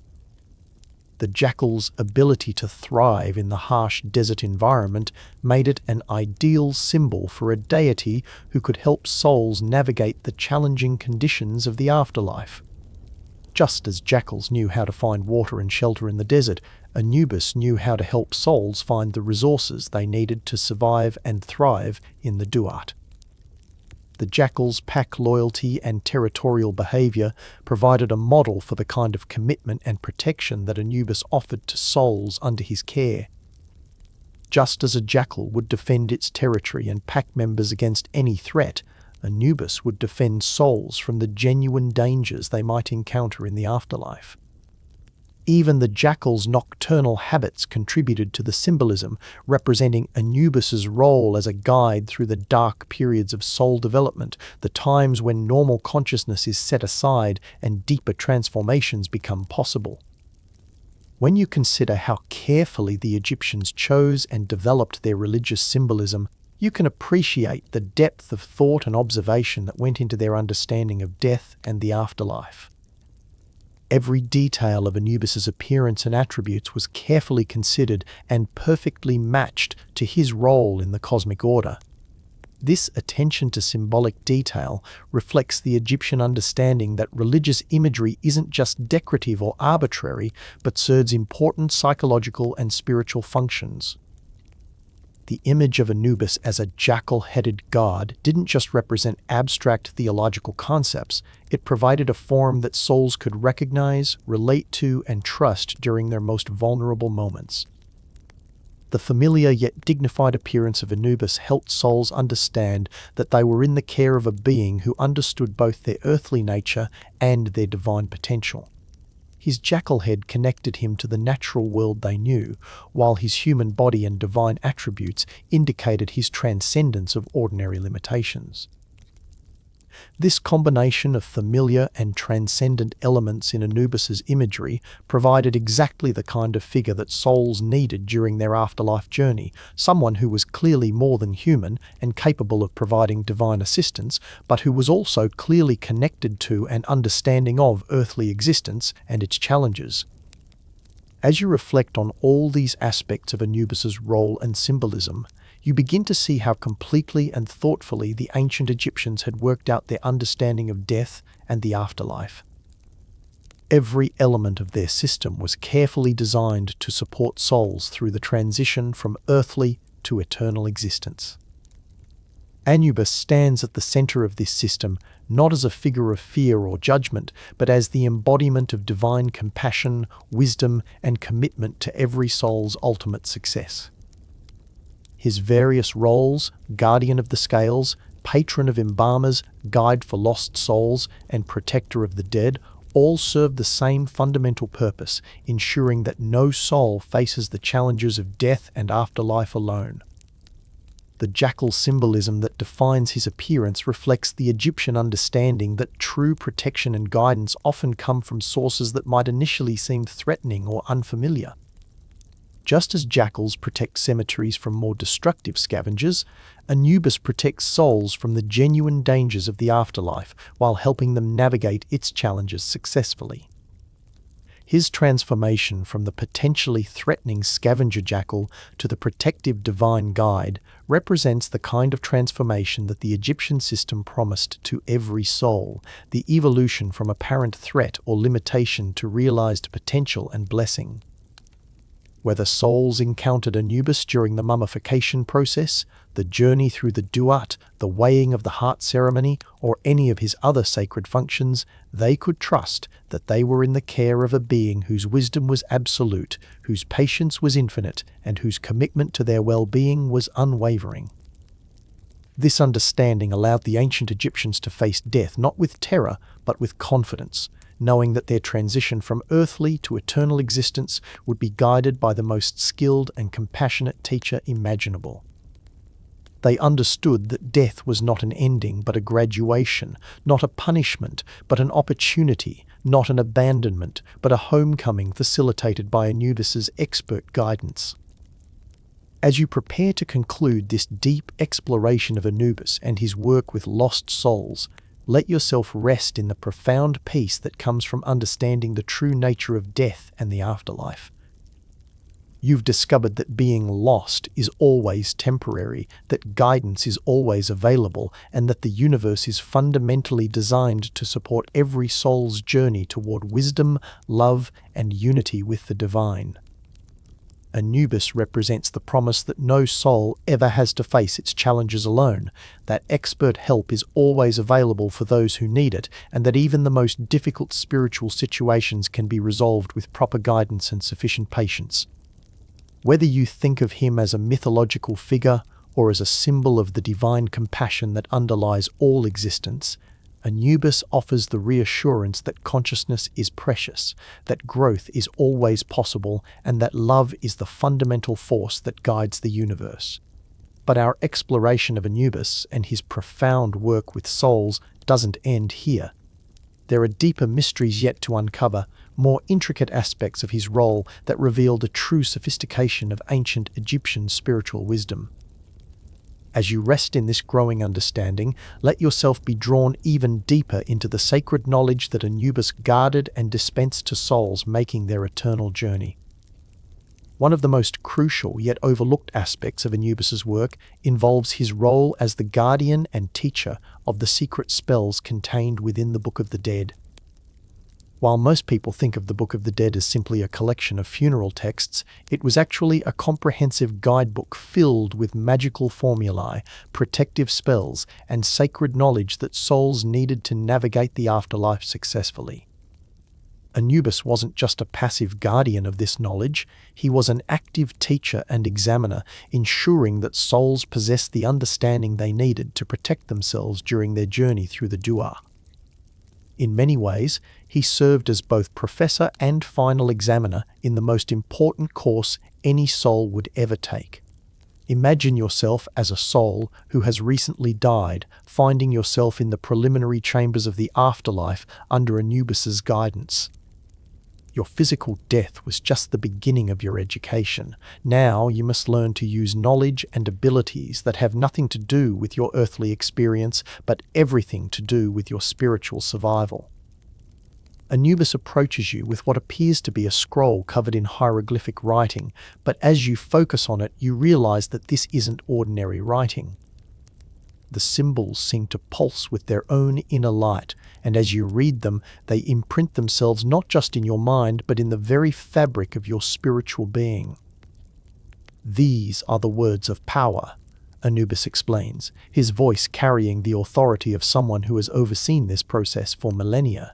In the earthly realm, words could describe reality. In the Duat, words can reshape reality. But only if you understand their true meaning and can speak them with perfect intention. The first spell he teaches you is the Declaration of Innocence, also known as the Negative Confession. This isn't simply a list of sins to deny, it's a complex spiritual formula that helps align your soul with the fundamental principles of cosmic order. As Anubis guides you through each line of the confession, you begin to understand that these aren't arbitrary rules, but descriptions of the natural harmony that governs all existence. When you declare, "I have not committed murder," you're not just claiming innocence of a crime, you're affirming your fundamental respect for the sanctity of life. When you state, "I have not stolen," you're asserting your understanding that abundance comes from creation and sharing, not from taking what belongs to others. Each line of the confession helps attune your soul to the vibrational frequency of Ma'at, the divine principle of truth and justice.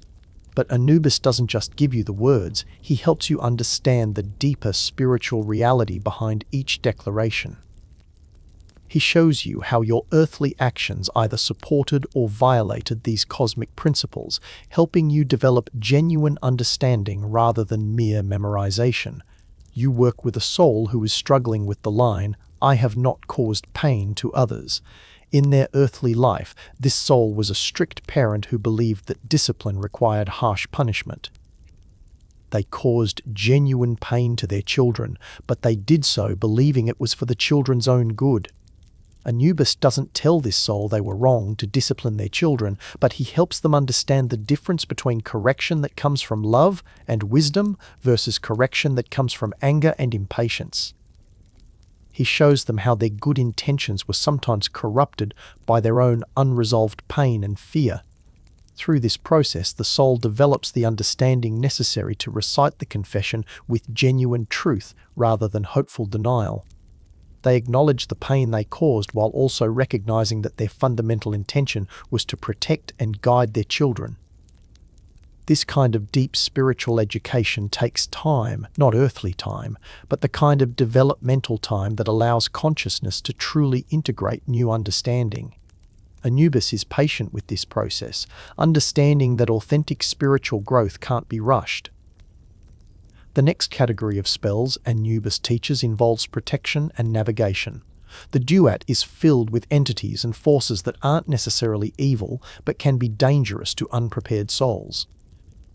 These protective spells aren't about fighting or defeating these forces, but about communicating with them effectively and passing through their domains safely.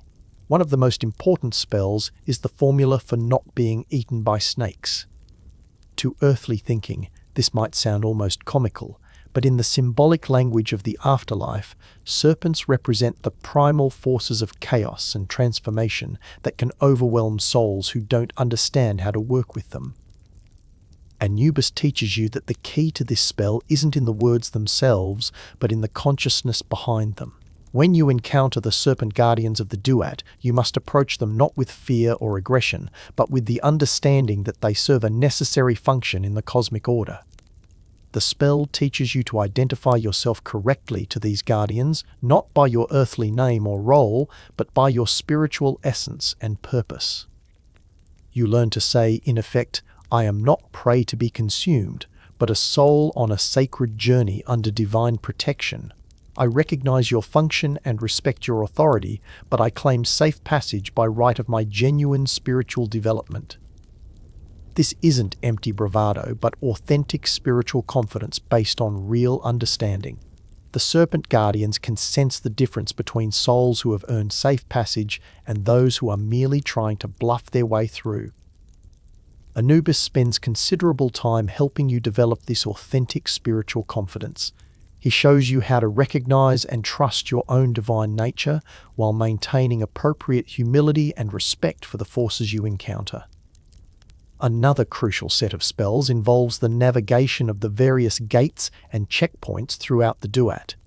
Each region of the underworld is guarded by gatekeepers who require specific passwords and demonstrations of worthiness before allowing souls to pass. These aren't arbitrary tests designed to keep souls out, but educational opportunities that help souls develop the understanding they need for the challenges ahead. Each gatekeeper represents a different aspect of spiritual development, and passing their tests indicates that the soul has achieved the necessary level of growth. The keeper of the first gate tests your understanding of truth and honesty. You must demonstrate not just that you can speak truthfully, but that you understand why truth is essential for spiritual development. Lies and self-deception create distortions in the soul's energy field that make further growth impossible. The keeper of the second gate examines your capacity for compassion and forgiveness. This isn't about being nice or avoiding conflict, but about understanding the fundamental interconnectedness of all consciousness and your responsibility to support rather than harm that interconnected web. The keeper of the third gate evaluates your relationship with power and authority. Have you learned to use whatever power you possessed in service of others' growth, Or did you use it primarily for your own advantage? Have you learned to respect legitimate authority while maintaining your own spiritual integrity? Anubis prepares you for each of these encounters through careful instruction and practice. He doesn't give you the answers. Instead, he helps you develop the understanding that will allow you to provide authentic responses that reflect your genuine spiritual development. What's your relationship with tests and examinations?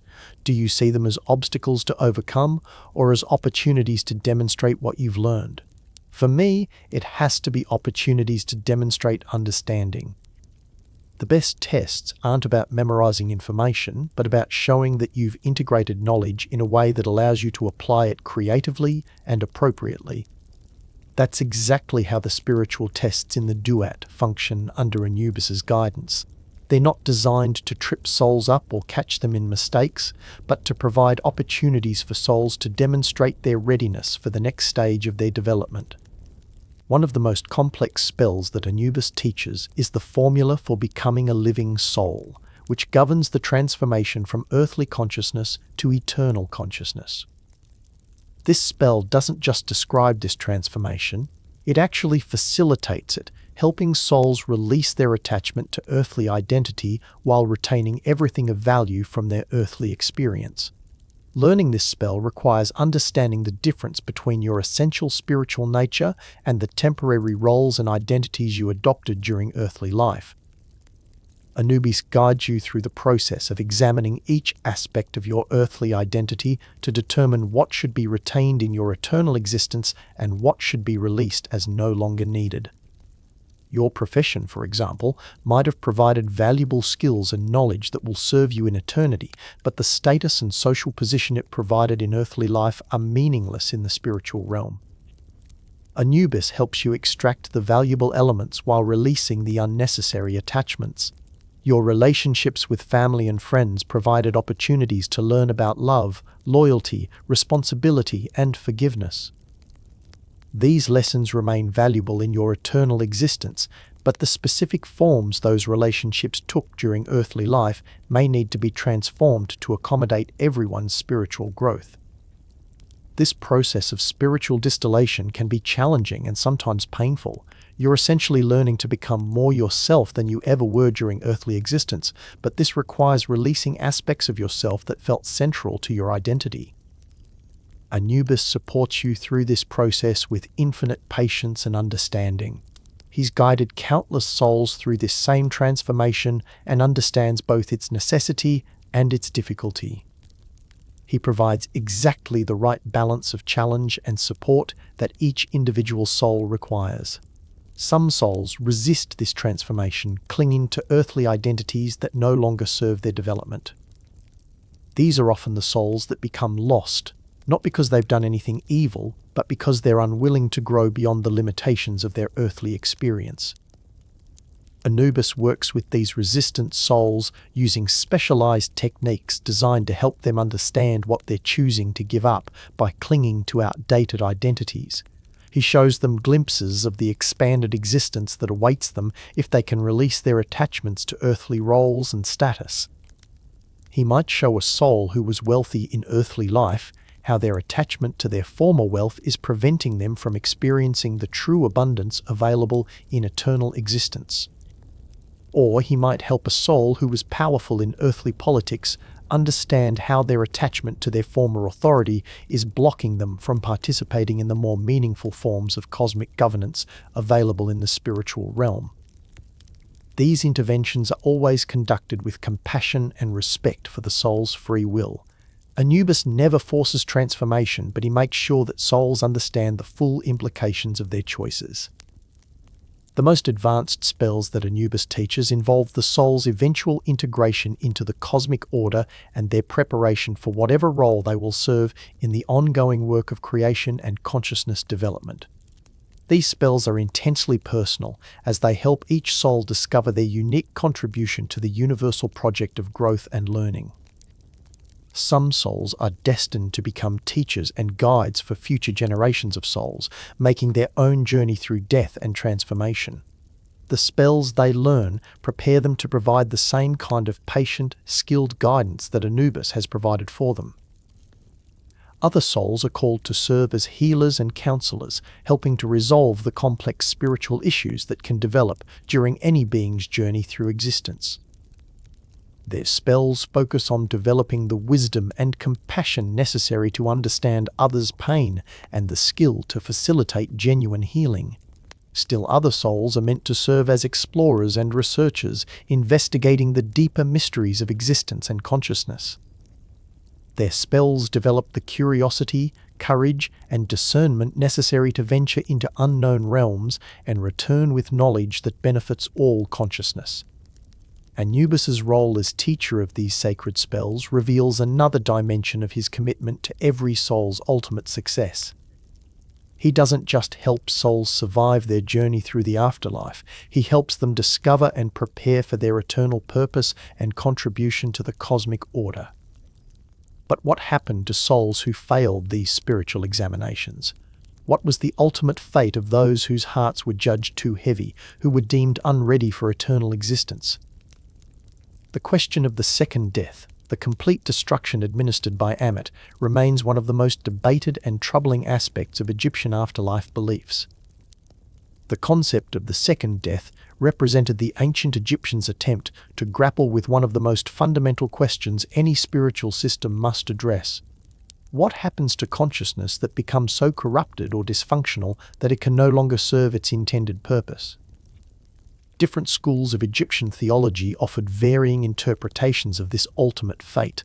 Some taught that souls devoured by Ammit experienced complete and final annihilation, a cessation of existence so complete that it was as if they had never been born. This interpretation made the second death the most terrifying fate imaginable to Egyptian consciousness. To understand why this possibility was so terrifying to the Egyptians, you need to appreciate how central the concept of eternal existence was to their entire worldview. For them, consciousness wasn't something that happened to emerge from matter. Consciousness was the fundamental reality from which everything else emerged. The idea that consciousness could simply cease to exist violated everything they understood about the nature of reality. It was like suggesting that mathematics could suddenly stop working, or that love could be permanently destroyed. The very possibility seemed to threaten the coherence of existence itself.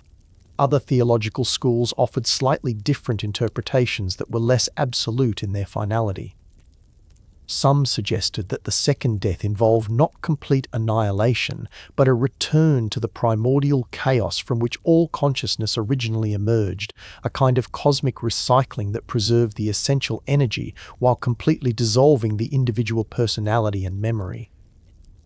Under this interpretation, souls that experienced the second death weren't lost forever, but their consciousness was broken down into its component elements and returned to the cosmic pool from which new consciousness could emerge. It was still a kind of death, but it preserved the fundamental principle that consciousness itself is indestructible. Still, other schools suggested that what appeared to be the second death was actually the most radical form of spiritual therapy available, a complete dissolution of everything that had become corrupted or dysfunctional in the soul, followed by a completely fresh start with all of the soul's original potential intact, but none of its accumulated distortions. From this perspective, Ammit wasn't a destroyer but the ultimate healer, capable of performing spiritual surgery so radical that it appeared to be death but was actually the most profound form of rebirth possible. As you contemplate these various interpretations while resting in Anubis's presence, you begin to understand that the question of the second death reflects the Egyptian grappling with the same issues that occupy theologians and philosophers to this day: the relationship between individual identity and universal consciousness, the nature of evil and redemption, and the ultimate meaning and purpose of existence. Anubis's role in overseeing even these most extreme cases demonstrates his commitment to finding solutions that serve the highest good of all consciousness. Whether the second death represented complete annihilation, cosmic recycling, or radical healing, it was administered only when all other alternatives had been exhausted and only in service of protecting the cosmic order from genuinely destructive influences. You observe Anubis working with a soul whose corruption has reached such an extreme level that conventional rehabilitation seems impossible. This soul has become so identified with causing suffering that they can no longer conceive of existence in any other terms. Every attempt at education, healing, or rehabilitation has been rejected not out of ignorance or fear, but out of a deliberate commitment to destructive purposes. This soul has chosen to make cruelty and harm central to their identity, and they resist any suggestion that they could be anything else. Anubis approaches this situation with the same careful attention he brings to every case, but his assessment is more comprehensive and his options more limited. He examines not just what the soul has done, but what they have chosen to become and their capacity for genuine change. When he determines that the soul's commitment to destructive purposes has become absolute and irreversible, he faces one of the most difficult decisions in his role as guardian of cosmic justice. The soul's continued existence in its current form would mean continued suffering for countless other beings, with no prospect for improvement or redemption. But even in these extreme cases, Anubis doesn't act hastily or without consultation. He confers with other divine beings, examines the situation from every possible angle, and considers alternatives that might not have been apparent initially.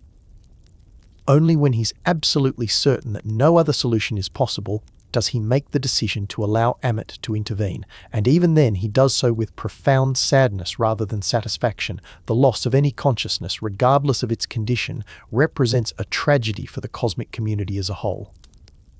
Whether you interpret the second death as annihilation, recycling, or radical healing, Anubis's role in these decisions reflects the awesome responsibility he carries as guardian of cosmic justice.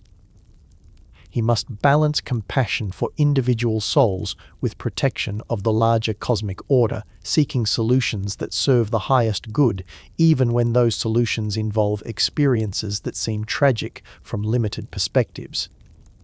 What's your understanding of justice? Is it primarily about punishment or about protection and healing? For me, it has to be primarily about protection and healing. True justice should serve to protect the innocent and heal the damaged, even when that healing requires difficult interventions.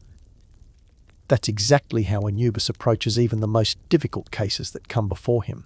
His primary concern is always the health and well-being of consciousness itself, both individual and collective. When he authorizes the second death, he does so not as punishment, but as the most effective way to protect and heal the larger community of consciousness. But Anubis's work in the Hall of Double Justice wasn't conducted in isolation. The Egyptian system understood that effective justice requires multiple perspectives and checks on individual authority, no matter how wise and compassionate that authority might be. The weighing ceremony and the judgment process involved a complex interaction between three major divine figures: Anubis as the technical expert and guardian of the scales, Thoth as the divine scribe and keeper of records, and Osiris as the final judge and sovereign of the underworld. This triumvirate approach ensured that no soul's fate was determined by a single perspective, no matter how wise. Each of the three gods brought different qualities and concerns to the process, creating a system of divine checks and balances that maximized the likelihood of truly just outcomes. Anubis served as what you might call the technical specialist in this divine collaboration. His expertise lay in the precise operation of the weighing process, the accurate assessment of each soul's spiritual condition, and the determination of what interventions might serve each soul's highest development. His jackal-headed form reflected his keen senses and his ability to detect subtle spiritual realities that might escape less specialized perception. He could sense the difference between genuine remorse and manipulative guilt, between authentic spiritual development and clever but shallow pretense. Anubis approached each case with the precision of a master craftsman and the compassion of an ideal physician. he was concerned with accurate diagnosis and effective treatment, viewing each soul as a unique individual requiring personalized attention and care. Thoth brought a completely different perspective to the process. As the divine scribe and patron of wisdom and learning, he was responsible for maintaining perfect records of each soul's earthly deeds and their performance during the judgment process. But Thoth's role went far beyond simple record-keeping. He served as the voice of cosmic law and precedent, ensuring that each judgment was consistent with universal principles of justice and with previous decisions in similar cases. His ibis head reflected his connection to the principle of divine wisdom and his ability to see patterns and connections that might not be apparent to other perspectives. He could trace the long-term consequences of different possible judgments and their effects on the cosmic order as a whole. Thoth approached each case with the scholarly detachment of an ideal researcher and the methodical thoroughness of a perfect administrator. He was concerned with accuracy, consistency, and the preservation of cosmic law and order. Osiris brought yet a third perspective to the divine collaboration. As the sovereign judge of the underworld and the god of resurrection and eternal life, he represented the principles of mercy, redemption, and the ultimate potential for growth and transformation that existed within every soul. His mummified human form reflected his own journey through death and resurrection, giving him unique understanding of the challenges and possibilities that faced every soul making the transition from earthly to eternal existence. Osiris approached each case with the wisdom of someone who had personally experienced the transformation he was helping to facilitate, and the authority of a divine king whose primary responsibility was the well-being of his subjects. The interaction between these three divine perspectives created a judgment process that was both rigorous and compassionate, both precise and flexible. Each god's strengths compensated for the other's potential limitations, while their shared commitment to cosmic justice ensured that their collaboration served the highest good. You observe the three gods working together on a particularly complex case involving a soul whose earthly life presented contradictory evidence about their spiritual development. This soul had performed many acts of genuine kindness and generosity, but had also engaged in behavior that caused significant harm to others. Anubis's technical assessment reveals that the soul's heart contains both genuine compassion and real cruelty, making it difficult to determine their overall spiritual orientation. The weight of the heart fluctuates depending on which aspects are emphasized, suggesting that the soul represents a genuine borderline case.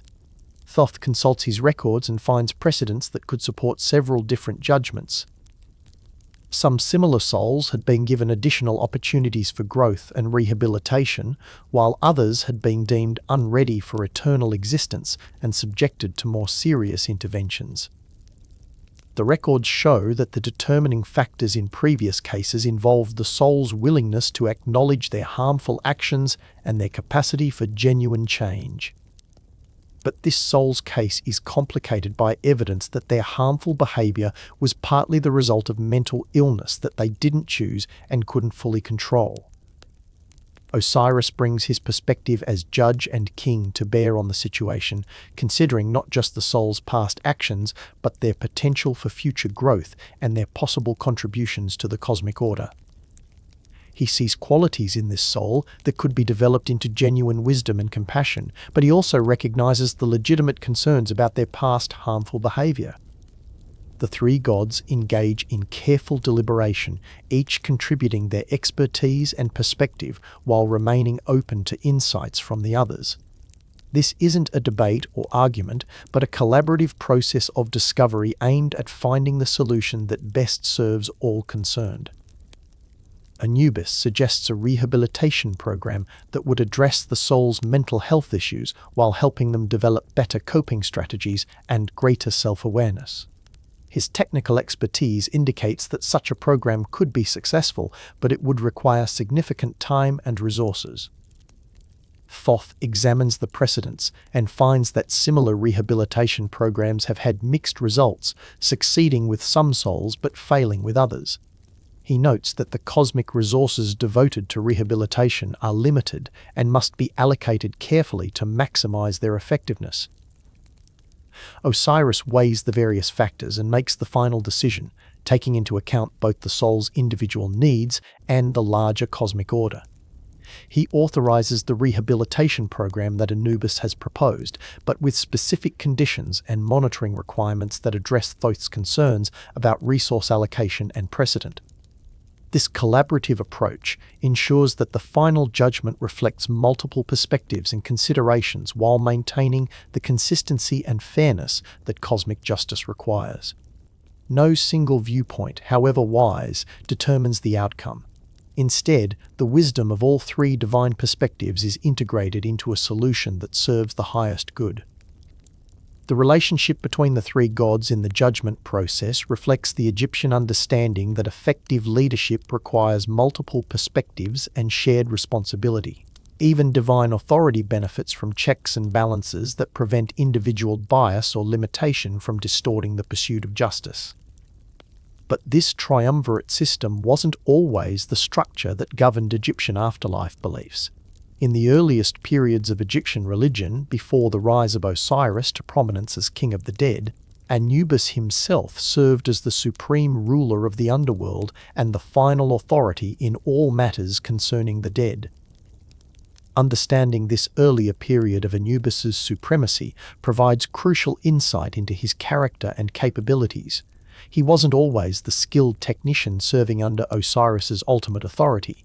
He was once the sovereign himself, responsible for every aspect of afterlife governance and judgment. In those ancient days, when the pyramids were still just dreams in architects' minds and the great temples of later dynasties had not yet been conceived, Anubis ruled the land of the dead with the same wisdom and compassion that he later brought to his more specialized roles. His kingdom was organized differently than it would be under Osiris's later rule.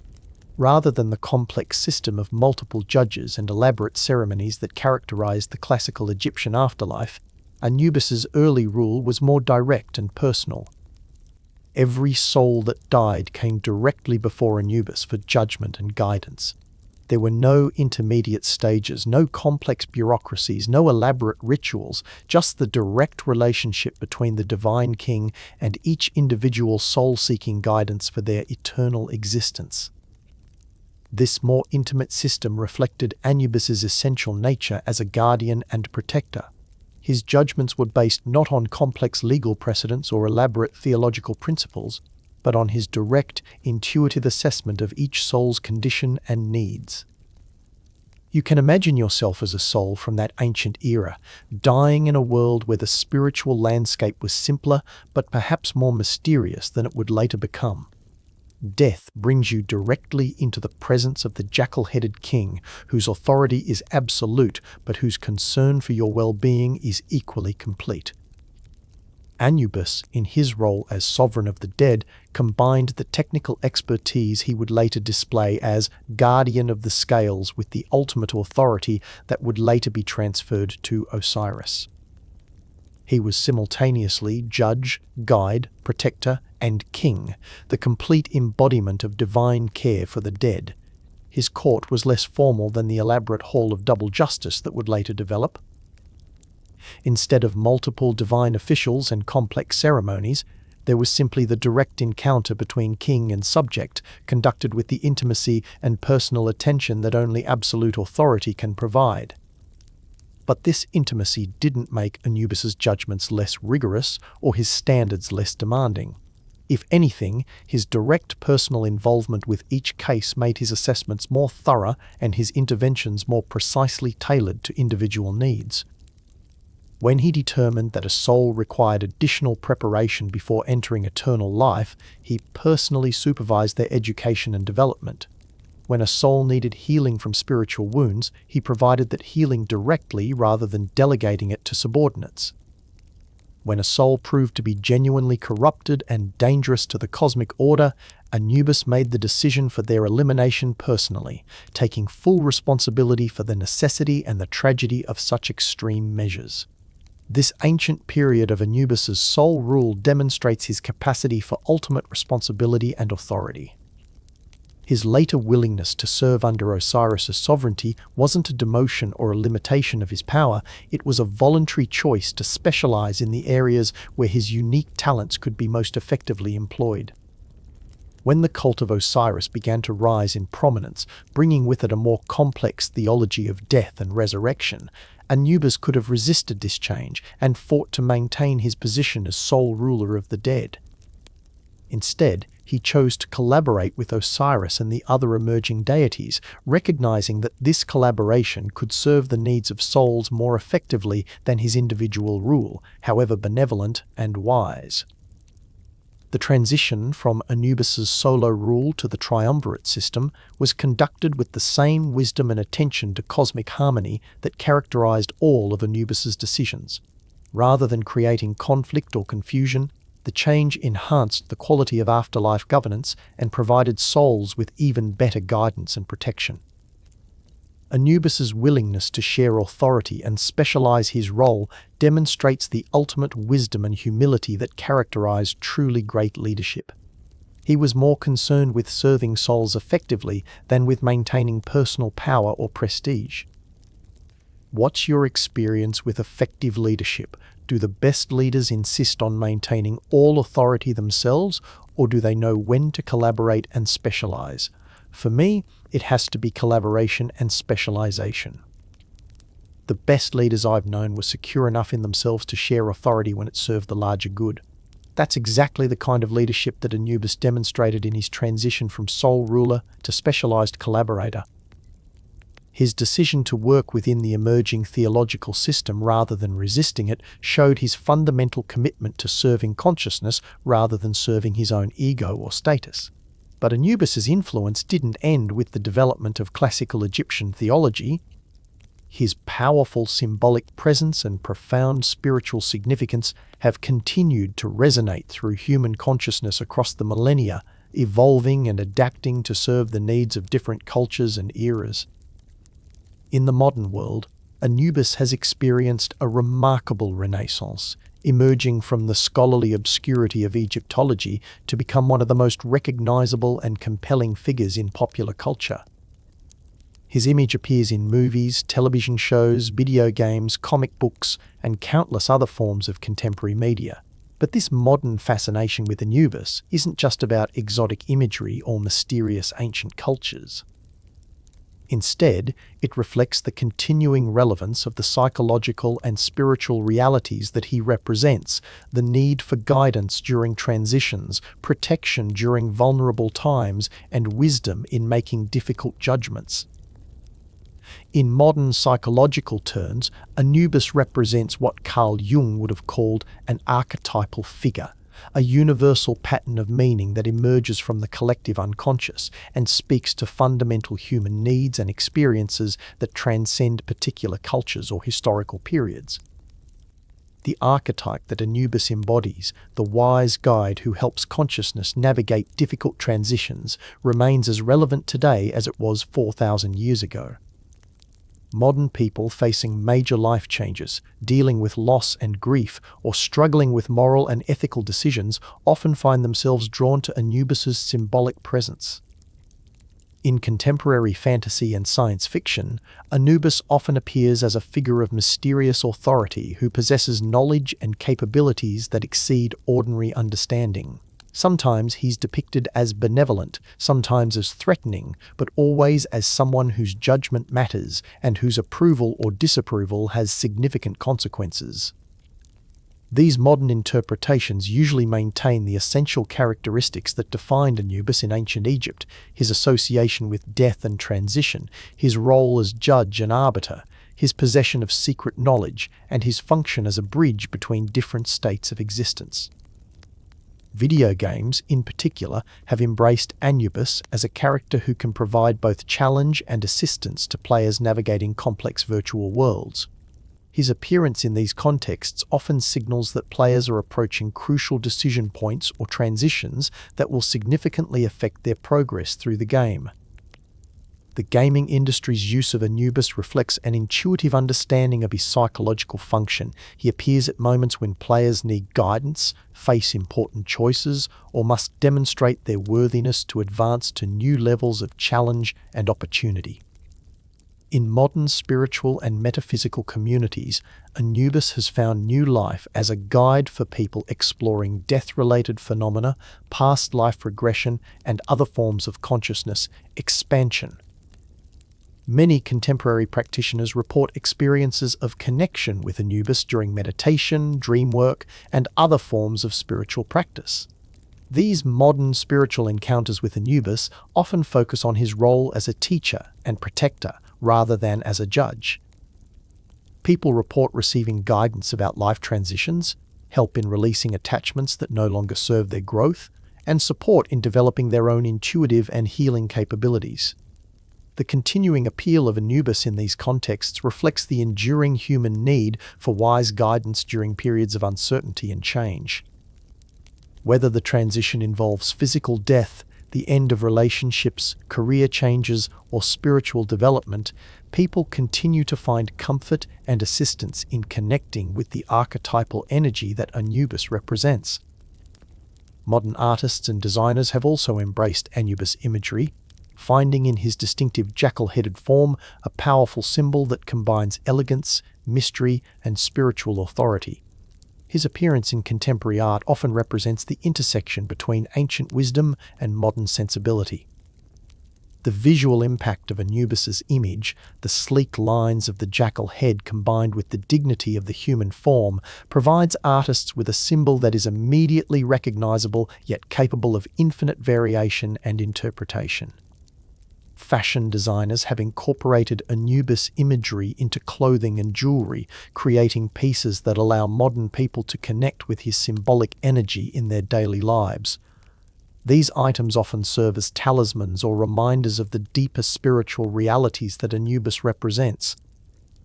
The music industry has also drawn inspiration from Anubis, with numerous songs and albums using his name and imagery to explore themes of death, judgment, transformation, and spiritual journey. These musical interpretations often emphasize his role as a guide through difficult experiences and his association with hidden knowledge and wisdom. Modern literature continues to feature Anubis as a character in novels, short stories, and poetry that explore contemporary themes through the lens of ancient mythology.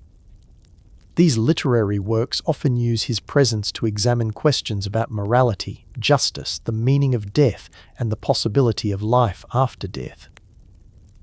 The enduring fascination with Anubis in popular culture reflects something deeper than mere interest in exotic ancient imagery. Instead, it demonstrates the continuing relevance of the psychological and spiritual needs that he was originally created to address. Modern people, despite all their technological sophistication and scientific knowledge, still face the same fundamental challenges that confronted the ancient Egyptians: the need to find meaning in the face of mortality, guidance during periods of transition, and wisdom in making ethical and spiritual decisions. Anubis continues to serve these needs in contemporary culture, not as an object of literal religious worship, but as a symbolic presence that connects people with their own deeper wisdom and spiritual resources. His transformation from ancient Egyptian deity to modern cultural icon demonstrates the power of truly resonant symbols to transcend their original contexts and continue serving human needs across vast spans of time and cultural change. The fact that Anubis remains compelling and meaningful to contemporary audiences after thousands of years speaks to the depth and universality of the insights that the ancient Egyptians embedded in his mythology. His story teaches timeless lessons about the nature of death and transformation, the importance of wise guidance during difficult transitions, the possibility of justice that combines truth with compassion, and the ultimate continuity of consciousness despite the apparent finality of death. These lessons remain as relevant today as they were in ancient Egypt, which explains why Anubis continues to capture imaginations and inspire creative works in the modern world. As our exploration of Anubis and his work with lost souls draws to a close, You can rest in the understanding that the wisdom and compassion he represents continue to be available to anyone who seeks guidance during life's difficult transitions. Whether you think of him as a literal divine being, a psychological archetype, or simply a powerful symbol of humanity's highest aspirations for wisdom and justice, Anubis offers the assurance that consciousness is precious, that growth is always possible, and that no one need face life's challenges alone. His enduring presence in human culture across thousands of years testifies to the deep truth embedded in his mythology, that love and wisdom are the fundamental forces that guide the universe, that death is transformation rather than termination, and that every consciousness, no matter how lost it may seem, contains the potential for redemption and growth. The ancient Egyptians who first conceived of Anubis created far more than just another deity. They created a symbol that continues to serve humanity's deepest spiritual needs, providing comfort to the grieving, guidance to the confused, and hope to those who fear that consciousness might simply end at death. Sleep now in this understanding, knowing that the same divine love and wisdom that Anubis represents remains available to you and to all consciousness everywhere. Rest in the knowledge that your own journey, whatever its apparent difficulties or uncertainties, is guided by forces of infinite compassion and understanding. Whether you're facing the ultimate transition of physical death or the smaller transitions of daily life, the presence that Anubis represents, wise, patient, committed to your highest good, remains available to provide whatever guidance and support you need. Sweet dreams, dear travelers. May your rest be peaceful, your dreams filled with wisdom, and your tomorrow blessed with the understanding that consciousness is eternal, love is the guiding principle of existence, and beings like Anubis exist to ensure that no soul ever walks alone through the sacred journey of growth and transformation. Until we meet again to explore more mysteries of existence and consciousness, sleep well in the embrace of infinite love and wisdom. Good night.